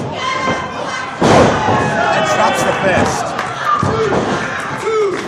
Speaking of pretty, what about those tiny pants Mr. Flexor has on. Man, I'm going jealous of It's takeover by Sampson. We've seen a lot of talent in the 13-year history of IWC.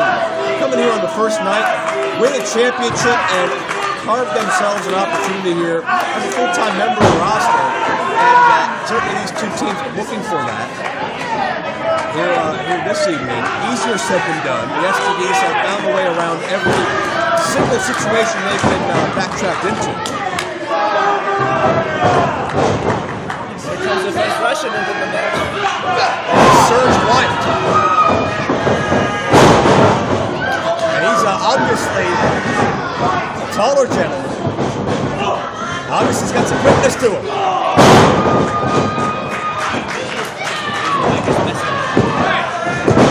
Cover Kingpin way high.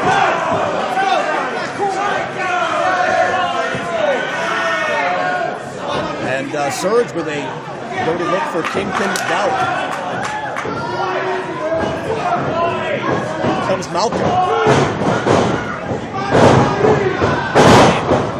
No idea if there's any relation to the Pittsburgh Penguin of getting them before you ask. There's a cover too. Ringside Cameraman will know something about this. He's close to the hockey circuits. He that isn't know.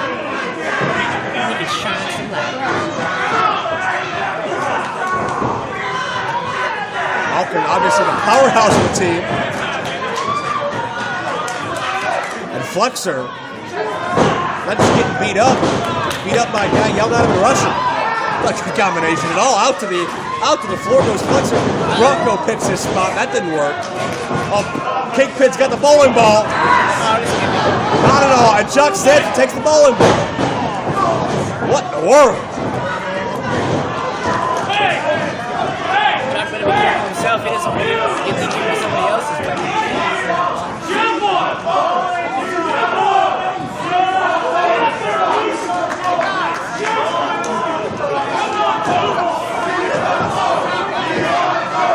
Look out! Malkin to the outside.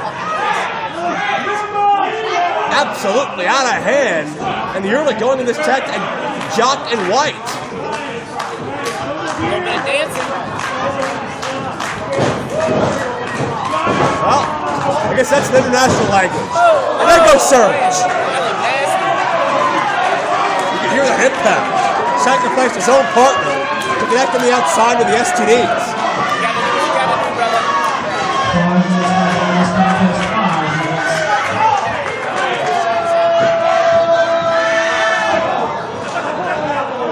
And Jock puts the bowling ball into the pile.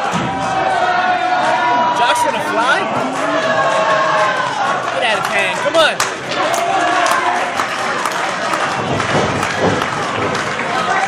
Jock. That's a big boy. Suicide. God, good grief. And he's okay.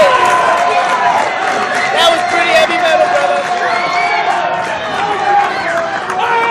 Well, you only get one chance to make the first impression. And he's doing it right. And Serge White back in the ring, and there's no more dancing now. It's time to fight. What do you think, Aiden? I think Bronco's upgrading partners. Looks like they got a good thing going if they can pull this off. STD's in complete disarray on the outside. Hey, USA!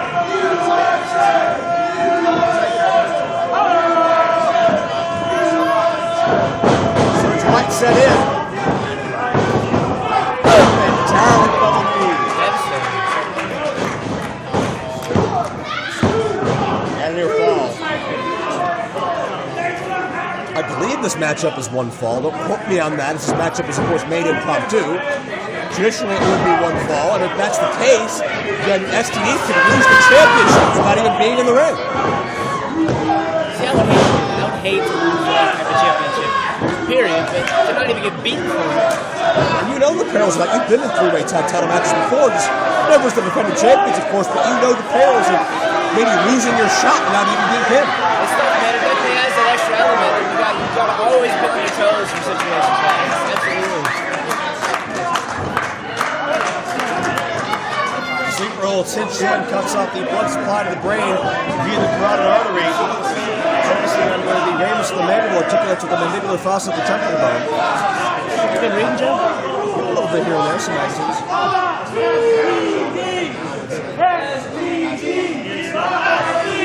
The arm drops 3 times, it's over, but Jock Sampson has life. People chant STDs, people chant USA, chant various things said. This crowd is raucous. It's Uncivil War, Joe. It is. We're uncut, unscripted, uncensored. Malkin.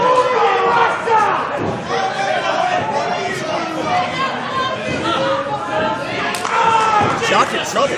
First time we've seen Jock Sampson really on the defensive.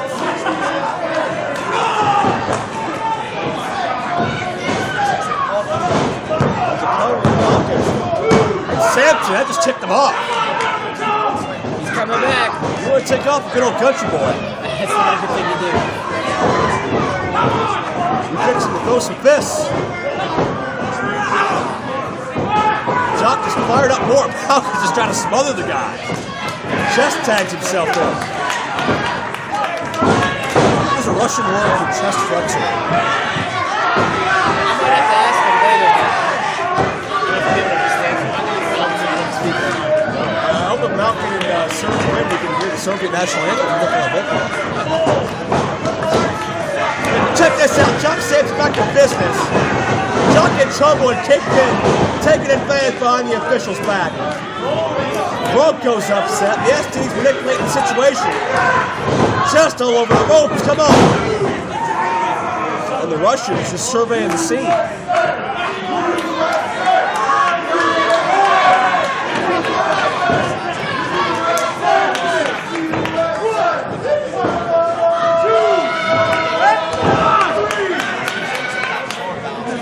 Kingpin back in. It's tough to imagine who has the power game here. Yeah, that's true. Two men got to be hovering close to that 300-pound mark.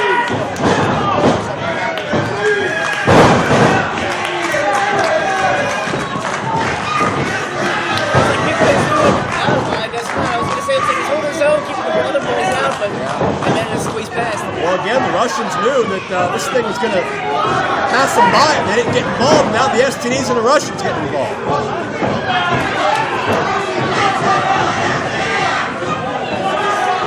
He's going to get pretty out of control soon. Jock Sampson combined with everyone. 10 minutes on violence contest, 10 minutes. War for the price of one.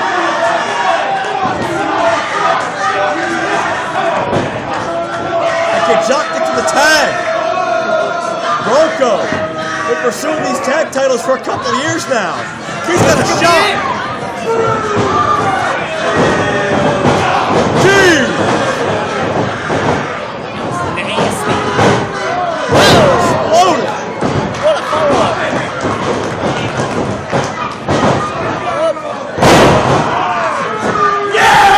I've never seen Bronco as He's fired running up. through like a Bronco truck, huh? Jock just said Rock and Roll Express. Rock and Roll always loved to use a double drop kick. Didn't get the height of Ricky and Robert, but they damn sure got the impact. Hey, if you get the job done. Oh, Flexor.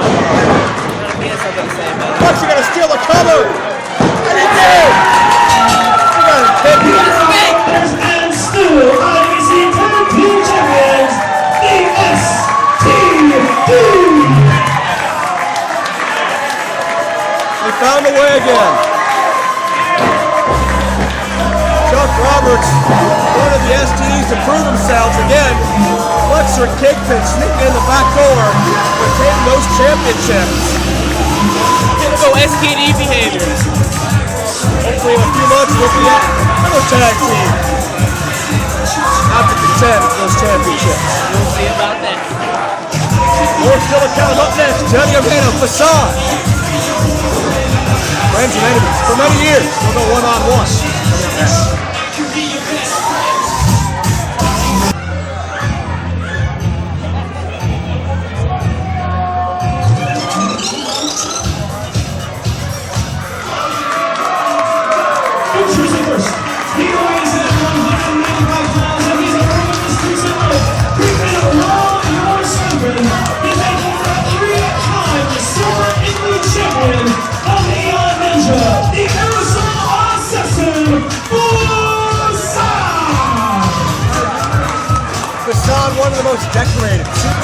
champions in history. 3 times. He's been on top of that mountain. And you know, it's just eating Facade alive. That the division that Facade dreamed of competing in as a young fan growing up watching IWC. The division that he scratched and clawed his way to get into and finally rose to the top of in recent years, been essentially held hostage by someone who believes the opposite, the antithesis of everything Super Indy stands for, Mr. Sports Entertainment, RJ City. You gotta give my boy credit, though. No matter what's happened for him, they've been out on the shores. Sticking to his own and celebrating St. Patrick's Day. Moments away, potentially earning the right to meet AJ Styles and Nino. That honor goes to Anthony East, but still Facade with something to prove here tonight. And his opponent.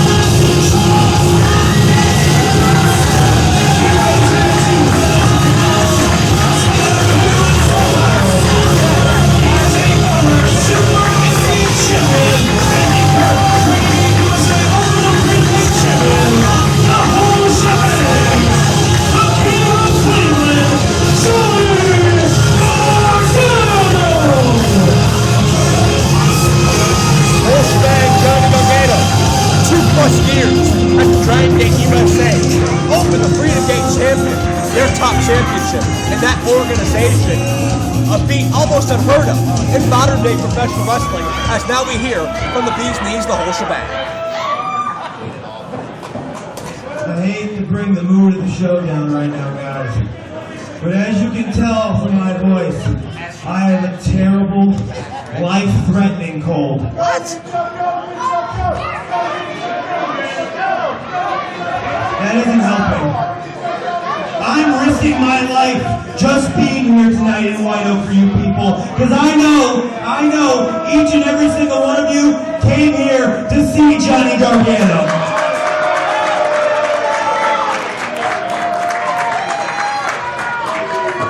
And we all know, hey, be quiet for a minute, buddy. Hey, come on, no.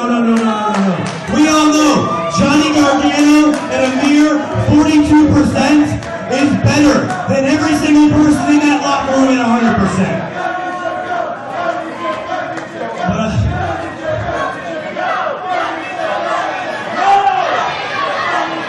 I'm risking my life. I'm risking my life for you people.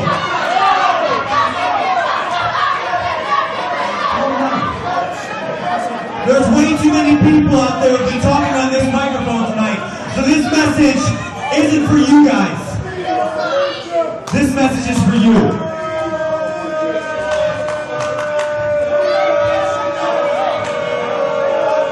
I'd appreciate some silence. My throat is very sore, okay? Back him up. Mike. Hey, Michael, please. I'm going to give you guys a little bit of a history lesson.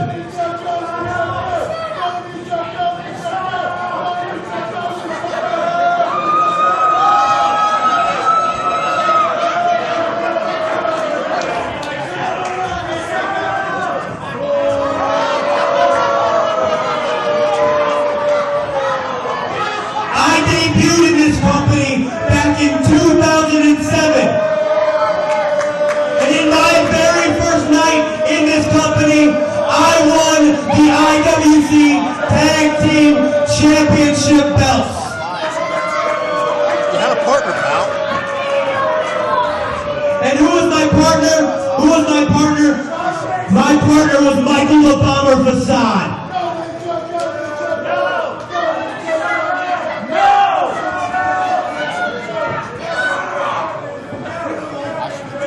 I don't like you either. Just be quiet. Mike, here we stand, 7 years later, and I've gone on and I've achieved great things. I don't know how many of you people know this, but I have 11.5 thousand followers on Twitter. That's more than everyone in this building. Sadly, that is his measurement for success. I'm a hero to children around the world. You don't boo little kids, man. Come on. Mike, I'm about to say nice things about him, okay? I'm about to say nice things. He's done some good stuff. He's won a lot of titles. But the thing is, Mike, I won those titles first. You've always been one step behind me, Mike. You are the Joey Fatone to my Justin Timberlake. And Mike, the best thing you'll ever do in your career is being that guy who used to team with Johnny Gargano.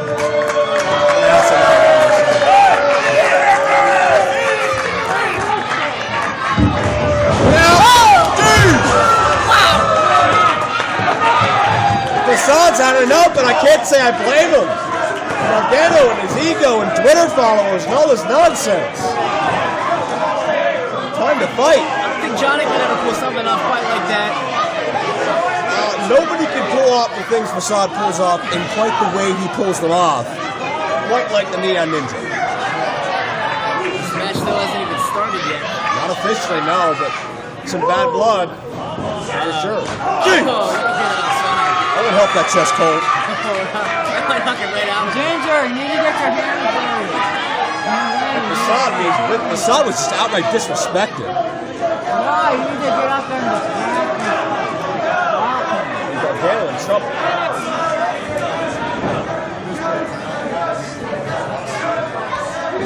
Facade. Bell sounds, this could be it just as quickly as it started. Been what Gargano came here for, I'll tell you that. Roll up. They counted one in that exchange. Jackknife pin. Facade, you can see the determination. He's fired. I'm sure Gargano only made that worse. Nice bridge.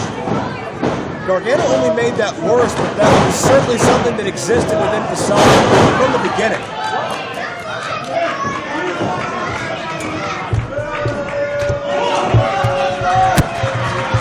Facade now follows Gargano back to the outside again. Oh.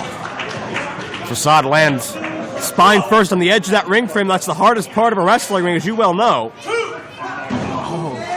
Facade tastes it again. Facade knows all too well now, too. Yeah. Well, Facade no stranger to every inch of that ring.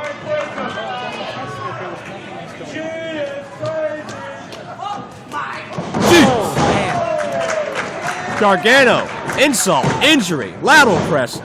Only a count of one. Facade up very quickly. Facade again motivated by the fact he wants to get back on top of things in that Super Indie division and get to RJ City again. Facade's one of the most motivated people I've ever met in my entire life. I look up to this guy so much. I consider him a great friend. He's taught me many things. There's no way he's going down in this fight. Handful of dreadlocks. Gargano was correct. He and Facade won a tag team gauntlet 2007. To win the IWC Tag Team titles. That was Super Indy 6, if memory serves. I remember being there.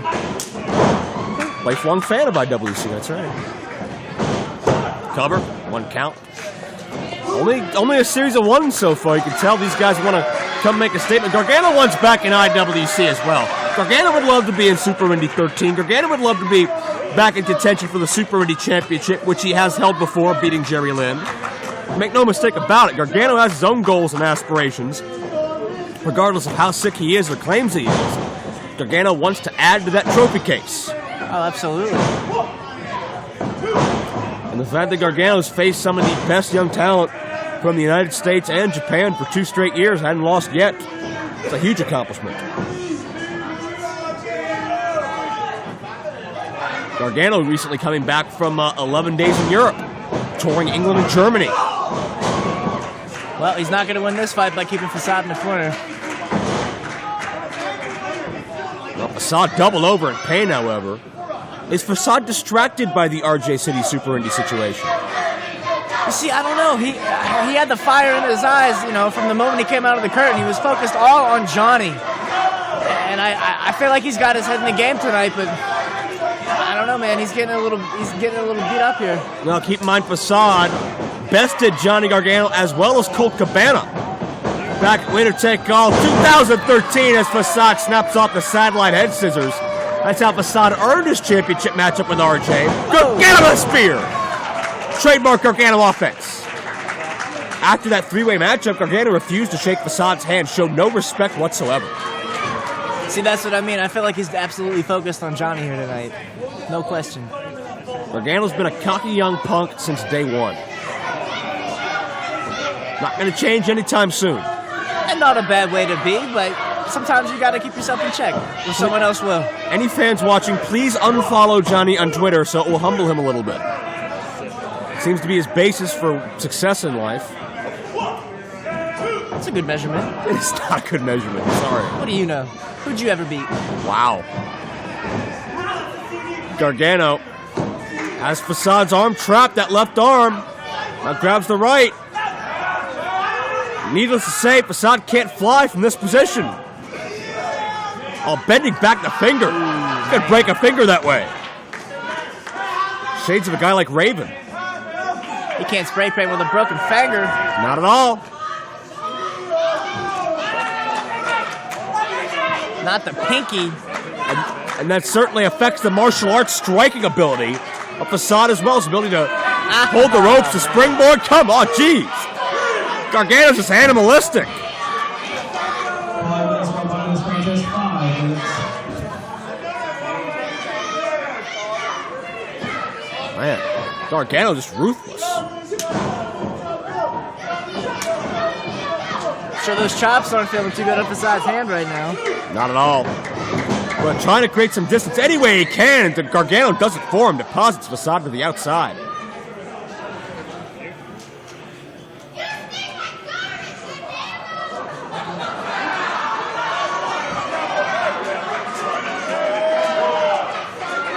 Gargano picking a fight with these little kids. Now that kid smells like garbage.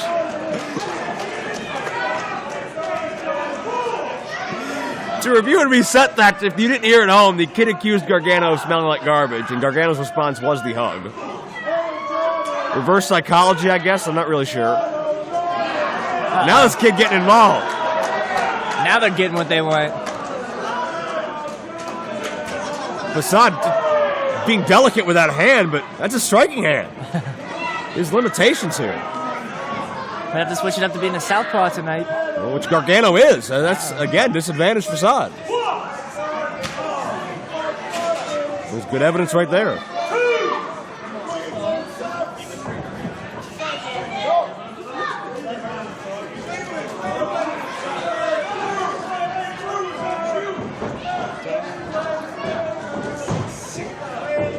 Gargano keeping the pace slow, keeping things in his control, his wheelhouse, so to speak.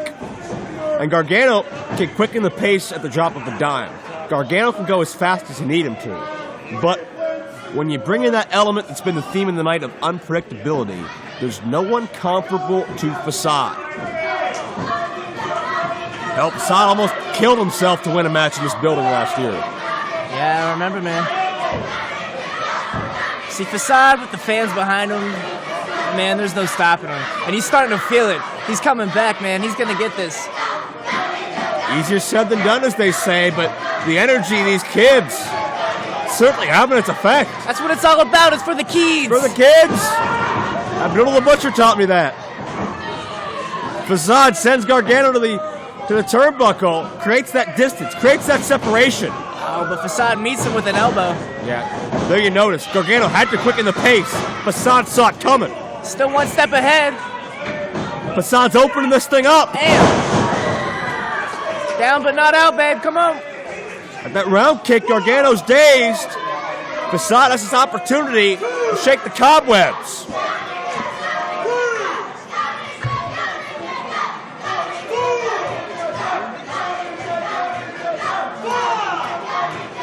Neither man gets up. It's a draw, but we don't have that problem. Gargano says he's all heart.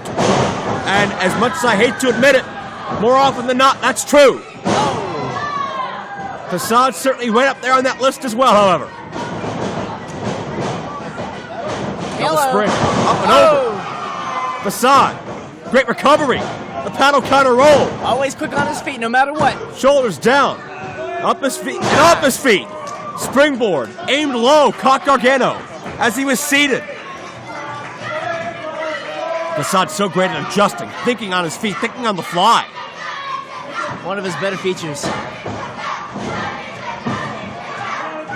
And Gargano's dazed on the apron. Look out!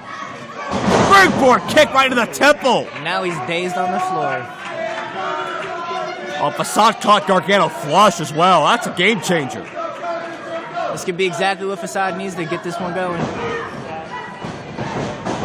Facade up and over. Interesting. Puts the brakes on Gargano. Always a trick. Gargano's dazed, but he had enough wherewithal to get out of the way.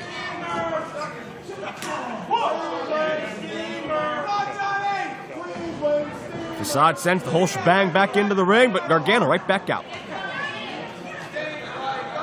Calculated thinker is Gargano. Facade walks the ropes. Jeez! It goes Tope and heel. Oh my God! Facade, though, right back up. We talked about risking your life for the win. The energy from these people are just keeping them going. Oh, it's palpable in this building. And Gargano may have no clue where he is. 10 minutes gone by in this contest, 10 minutes.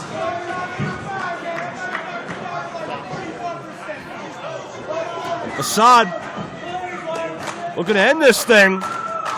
Gargano, I don't know if he's in White Oak or Cleveland or where he is. Missile drop kick. This is it. Facade, big time win. No. And now, dreadlock attempt. And keep in mind, a win is so important. Super Indy 13 just a few months away. Both men would love to be there. I think in the case of Facade, he needs to be there. Lives on it. Oh, gosh. Such back and forth action. Gargano with a receipt. Side of the head. No. And Gargano in shock.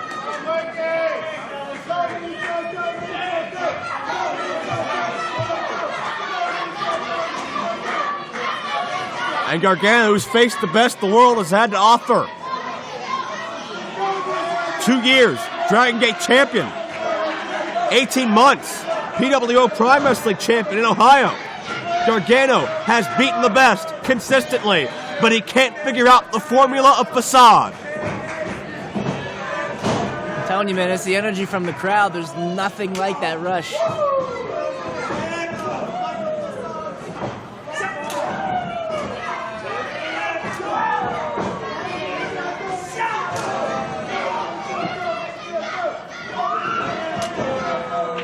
Facade standing was still with everything he has left in him. The impact tells the story here. A smack of flesh on flesh. Steve Gargano meets him. Facade still up, though. Oh, right to the cheekbone. Gargano's neck snapping back on impact. Pump kick countered. Gargano with a super kick. But Facade, oh, met with another. Second time, but you can see Facade still on his feet. The kicks are connecting, but not with the force Gargano wants them to. Facade, however, got the job done.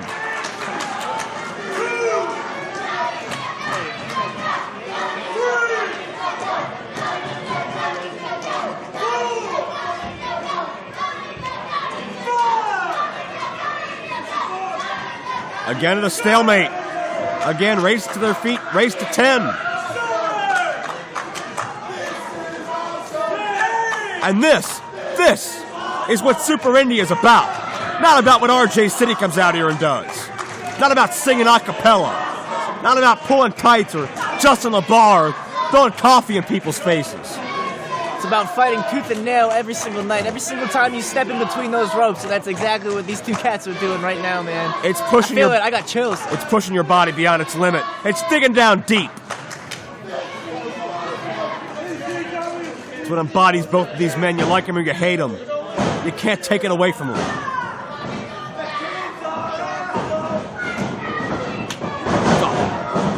Again, Facade with the footwork. It's been advantage Facade emphatically when you talk about the feet in this match. Facade gonna fly. Oh, not gonna get crazier than what we've seen. Gargano. Oh! Caught Facade with a German. Crazy indeed. Not the way Facade intended. But that took a lot out of Johnny. Measures Facade. Oh! He got him flush that time. Gargano got Facade flush. Johnny Gargano returned with a bit. No! He put his foot right through his face and Facade's still fighting. Unreal. Gargano loves to lawn dart his opponents. Oh! Facade hits chin first. He bent in half backwards. Could this do it? No! I think he stopped the ref's hand on that one. Facade contact made with the official's count. Facade just desperately trying to get an arm, a hand, a shoulder, whatever he can off the canvas.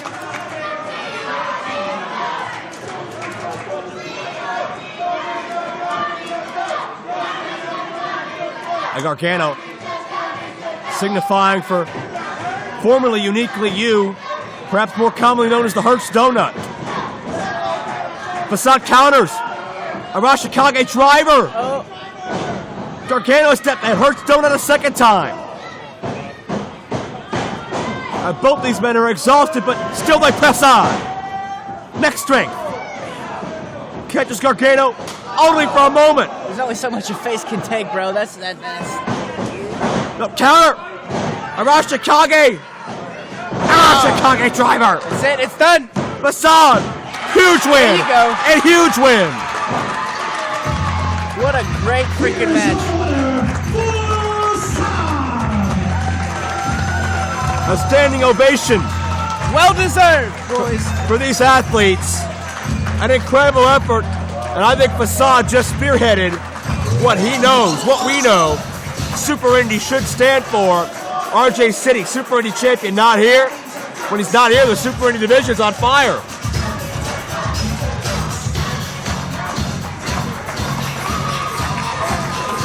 You can see the damage done to the Neon Ninja, but he's still a long way away from where he wants to be. And that's the fourth time as champion. That's RJ City. Whether it be one-on-one, whether it be somewhere in Super Indy 13, Facade wants it. He wants it more than anybody. But can he weather the storm? Can he conquer the field and find his way back in title contention?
Facade has earned the respect of Johnny Gargano. But Justin LaBar, RJ City, that'll be another story. IWC Heavyweight Championship.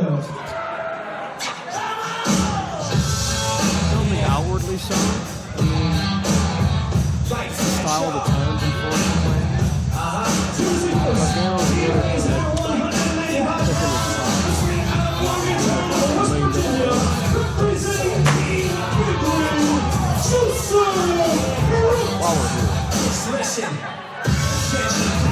IWC Championship at stake, and unfortunately Joseph Brooks, the challenger this evening, not coming alone. These guys never travel alone. That's the problem with them. The Mad Hatter of the International Wrestling Cartel, with his C4 confetti cannon and his confetti cannon carrying case. Brooks is good. Brooks is damn good. Former tag team champion. But can he win the biggest prize? With John McChesney at ringside especially, anything is possible, especially on a night like this.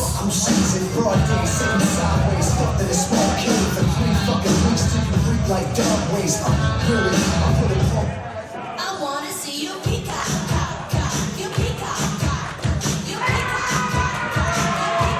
He is at 225 pounds, wrestling out of Albany, New York. He is your reigning and defending IWC Heavyweight Champion, Dalton Castle. With victories over Jock, Luke Gallows, and Bobby Fish, Dalton Castle has started off his championship reign in a big way. The man who chased that championship for some 18-odd months, certainly making the most of it, and a great representative of the International Wrestling Cartel here in the era of the Peacock.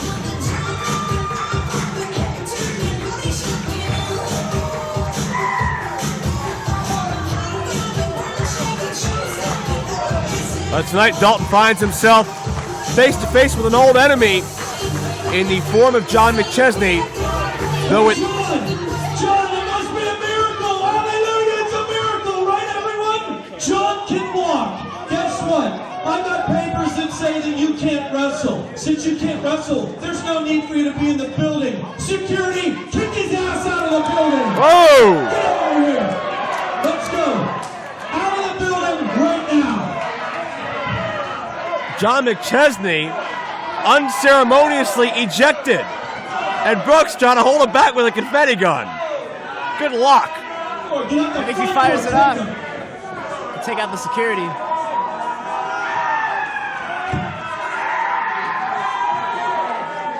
And John McChesney's outnumbered. He's got no choice. And hopefully they follow John all the way back to Erie, PA, because I don't trust him for 1 second. Security doesn't take him out of the building. These kids might. Yeah.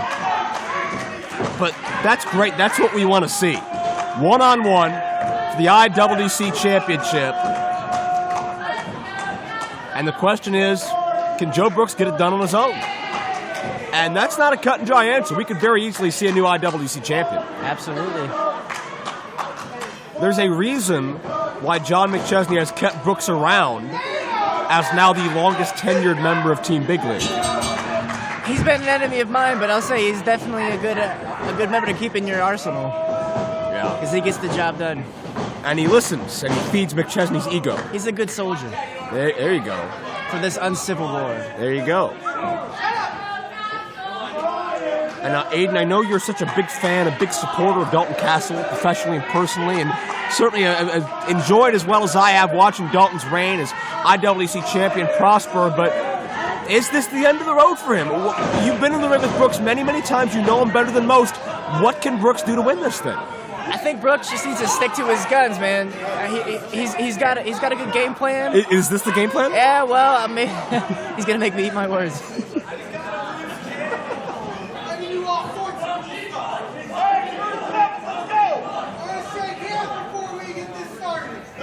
Brooks wants a handshake. Very unbecoming of Team Big League.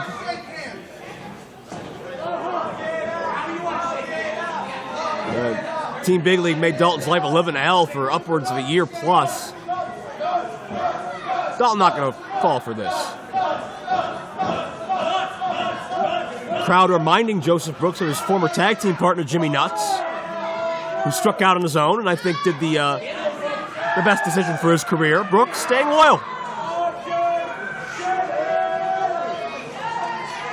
Is he gonna do it? I don't think Dalton can believe this. He's incredulous. There you go. There's the catch. Threw him in. And Dalton's ire has been raised. Perhaps by design.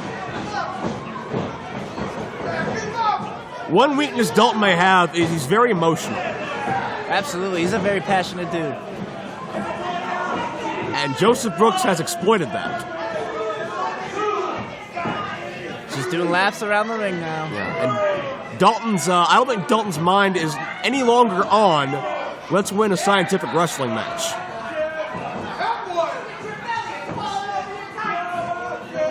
See, this is where Joe is just, he's fallen short because this isn't how you win an IWC Championship match. And Dalton, he caught Brooks trying to leave, and Dalton, that human game of chess, is one move ahead of Brooks right now. And that's why he's the champ. Indeed.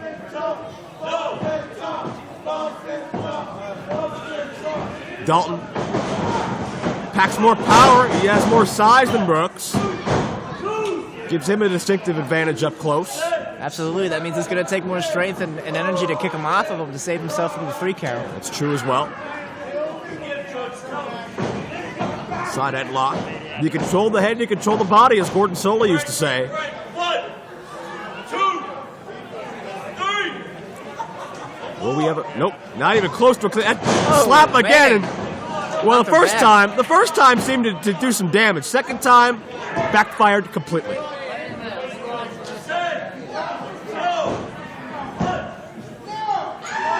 Brooks trying to. Wow. That's a nice back bridge by Dalton. A little flexibility. And that puts a lot more torque on really all up and down the legs of Brooks. From the quadricep down to the hamstring, the ankle. Everything twisted and turned the opposite way it's meant to go on Brooks. And check this out. This is interesting.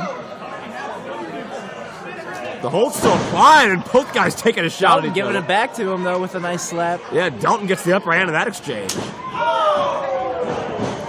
Who was going to budge first in that situation? Well, Brooks trying to be defensive, but you can only defend so much.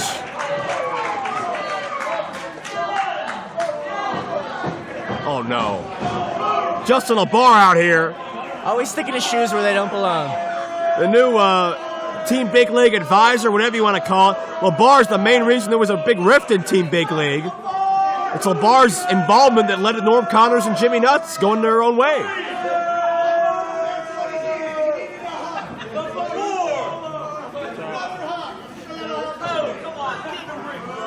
And you gotta wonder here, with Norm Connors not in attendance, Justin Plummer out here earlier speaking on behalf of Norm Connors.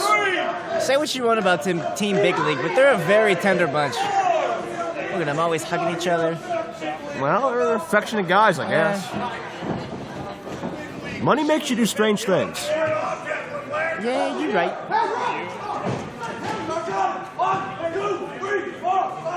Hey. Is this how it's gonna be? You want to stay ringside? All right, you need somebody here to hold your hand? Is that what you need, Joe? I think it's only fair we even things out here. Just give me a second. Do not count me out. Do not. We're gonna do this. This is for the people of White Oak. Well, now where are we going? I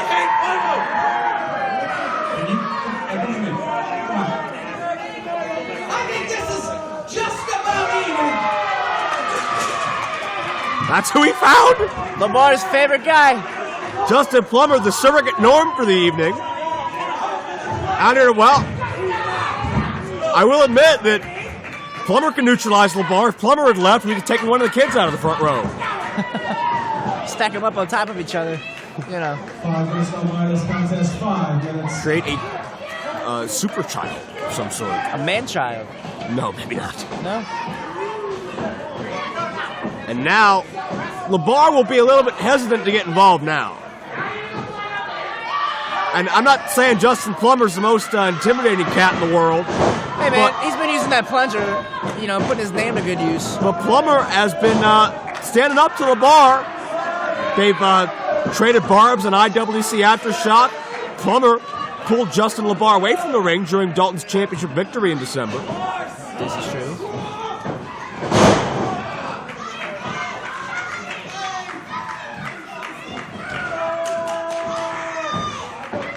Now Dalton with the sides even finally. We got rid of McChesney, now we neutralized the bar. Certainly Bolen's a non-factor after already competing earlier. I don't think he's on McChesney's favorites list after losing to Jimmy Nuts. And then Jimmy Nuts announcing that he's bringing the Steiner brothers to Meadville.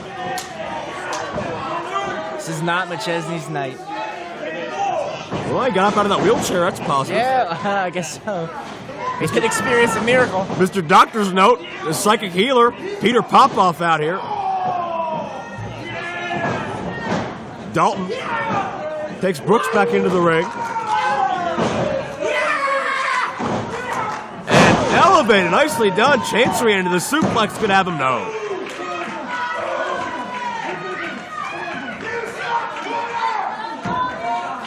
And Dalton, like a kid in a candy store right now. LeBar looking to get Brooks out of there, but See, that should be a disqualification.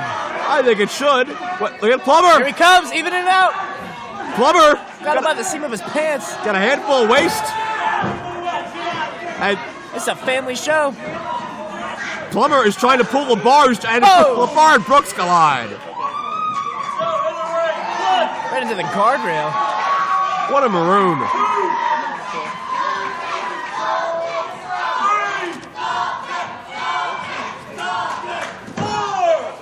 And now, we could see a count out, but keep in mind, title can't change hands on a count or disqualification. That's true. I don't think Dalton wants to win like that. I know LeBar and Team Bigley don't want to win like that. Hard right hand by Dalton a moment ago. You could hear the thud. LeBar is still hurt/frightened over that tug of war.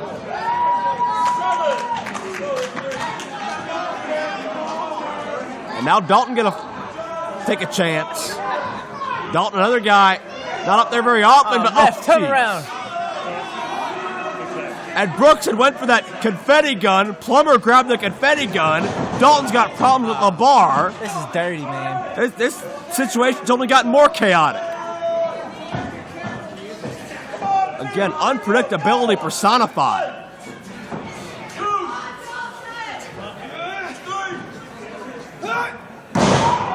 Side Russian leg sweep. And you can see that the ropes were used for leverage. Dalton landed at an awkward angle because of the ropes propelling him back. Landed right in the head and neck.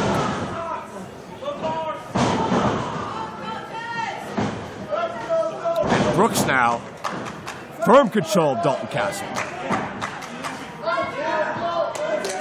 And could this be the beginnings of a Joseph Brooks championship reign? Think about this question. How will John McChesney react to someone other than him in his camp being champion? I don't think that would sit too well. But Brooks earned it. Dalton counters. Man, he could earn it right here. And Brooks and Nuts had that big war in Clearfield. Brooks got the upper hand in that rivalry, and certainly still a lot more still to come in the Nuts-Brooks saga, which we'll find out more about in Meadville. Joseph Brooks and Rex Lawless to join John McChesney. Jimmy Nuts to be joined by legendary Rick and Scott Steiner.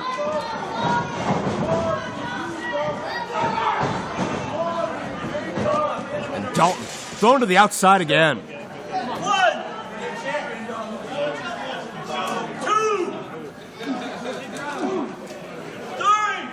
And you got to notice, can't take your eye off LeBar and Plummer, who are suspiciously circling around the action. I know Plummer's not taking his eye off of LeBar. He's making sure he's staying way out of the way. Absolutely. As he did earlier.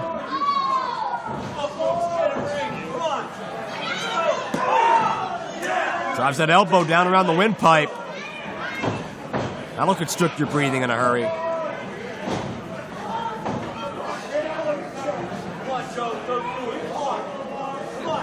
This isn't going to feel good. Not at all. And that ring cable, that's tightly enforced. You'll whiplash off of that. That'll hurt. Connecting with that velocity right into your windpipe. Cover, no.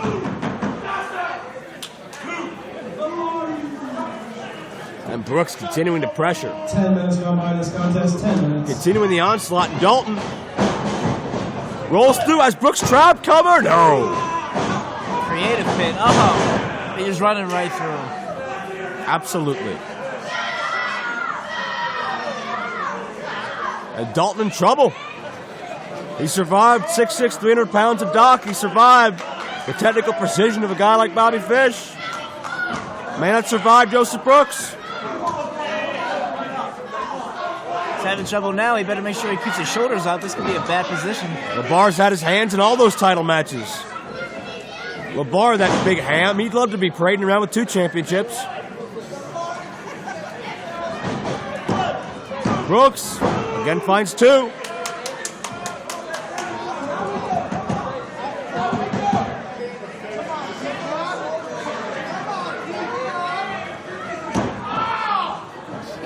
Taking out his toes. Dalton firing off on whatever he can reach.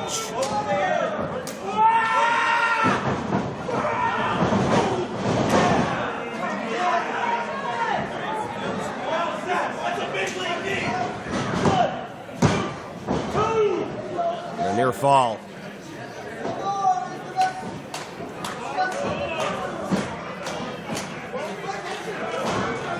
And Brooks. Modified full Nelson. A lot of greats have used this maneuver, but he doesn't have the fingers locked. Not even close. You can't get the full result of that maneuver if you don't lock the fingers. Brooks' hands aren't even close to touching. Shades of Hercules and Billy Jack Haynes. He's got his hair though, it looks like. Yeah, that might undo some of the damage. Yeah, got those hands closer together now. Closer, Brooks can shorten that gap between his own hands. The more pressure put onto Dalton. Dalton knows that too. Breaks the grass. Fireman's carry takeover. And Dalton, opportunity. Series of clotheslines. Dalton mounts the offensive. Huge slam.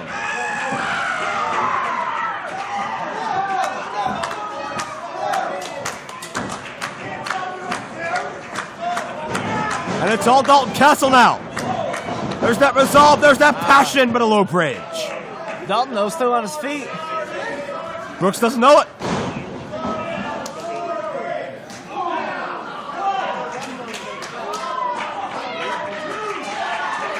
And Brooks backs Dalton right into the edge of that ring frame again. Metal meets wood.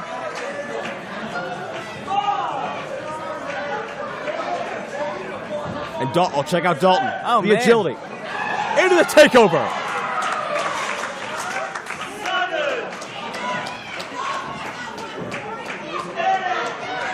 Dalton Castle so deceptively agile, can pull that stuff out of nowhere.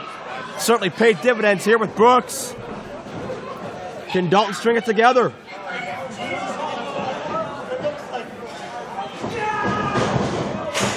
Brooks meets him with an elbow. Dalton answers with an arm jack.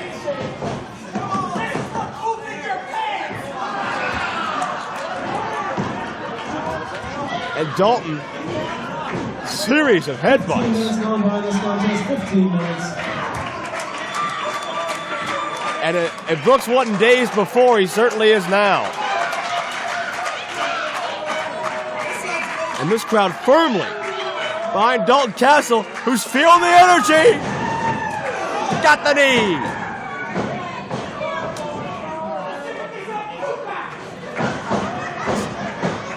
Oh, look at this. Jeez. Twisting. Sidewalk slam. That could do it. No. Dalton continuing to innovate. Continuing to expand his horizons. Expand that repertoire.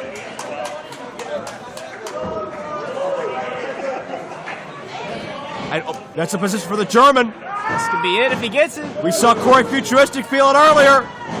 Brooks. Joe a little smarter. A little luckier. A little closer. Second time countered. But Dalton stays off his shoulders. Brooks going Boston Crab. Dalton in trouble. But Dalton counters. Pushing him off. Brooks was not able to sit back on that massive frame of Dalton.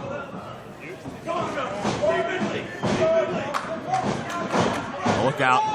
Oh, twisting into the face plant. Could this do it? Oh, come on, LeBard fall.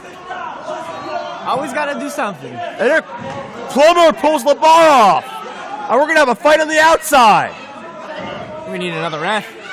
And LeBar, oh, shake hands. Hey! LeBar just took a sucker shot at Plummer and ran up. And now they're chasing each other. You get a camera back there? Well, the story's in the ring, title still on the line. Brooks with a DDT off the distraction. New IWC champion forthcoming. Go! Half a count away from Joe Brooks' new IWC champion.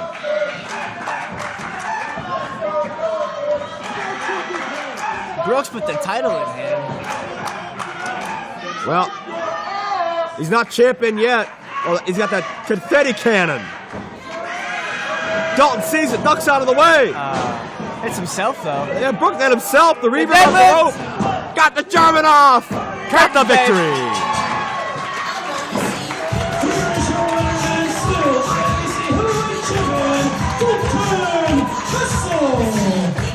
Dalton gets the job done, survives another day as IWC champion. All roads, however, young Aiden, they lead to Meadville. They lead to our Night of Superstars DVD release. Dalton will be there, defending the IWC championship. The Steiner brothers in the six-man tag against Team Big League, joining Jimmy Nuts, Davey Boy Smith Jr., Matt Stryker, AJ Styles, and Tony Nese, and much more. Aiden Vale, any final words? Take care. Spray your hair. Woo, woo, woo. Good night. Long walk to get to that one. Dalton Castle retains the IWC championship, thwarts LeVar's plans again, and continues on top of the International Wrestling Cartel. We'll see you in Meadville for the most star-studded night in IWC history.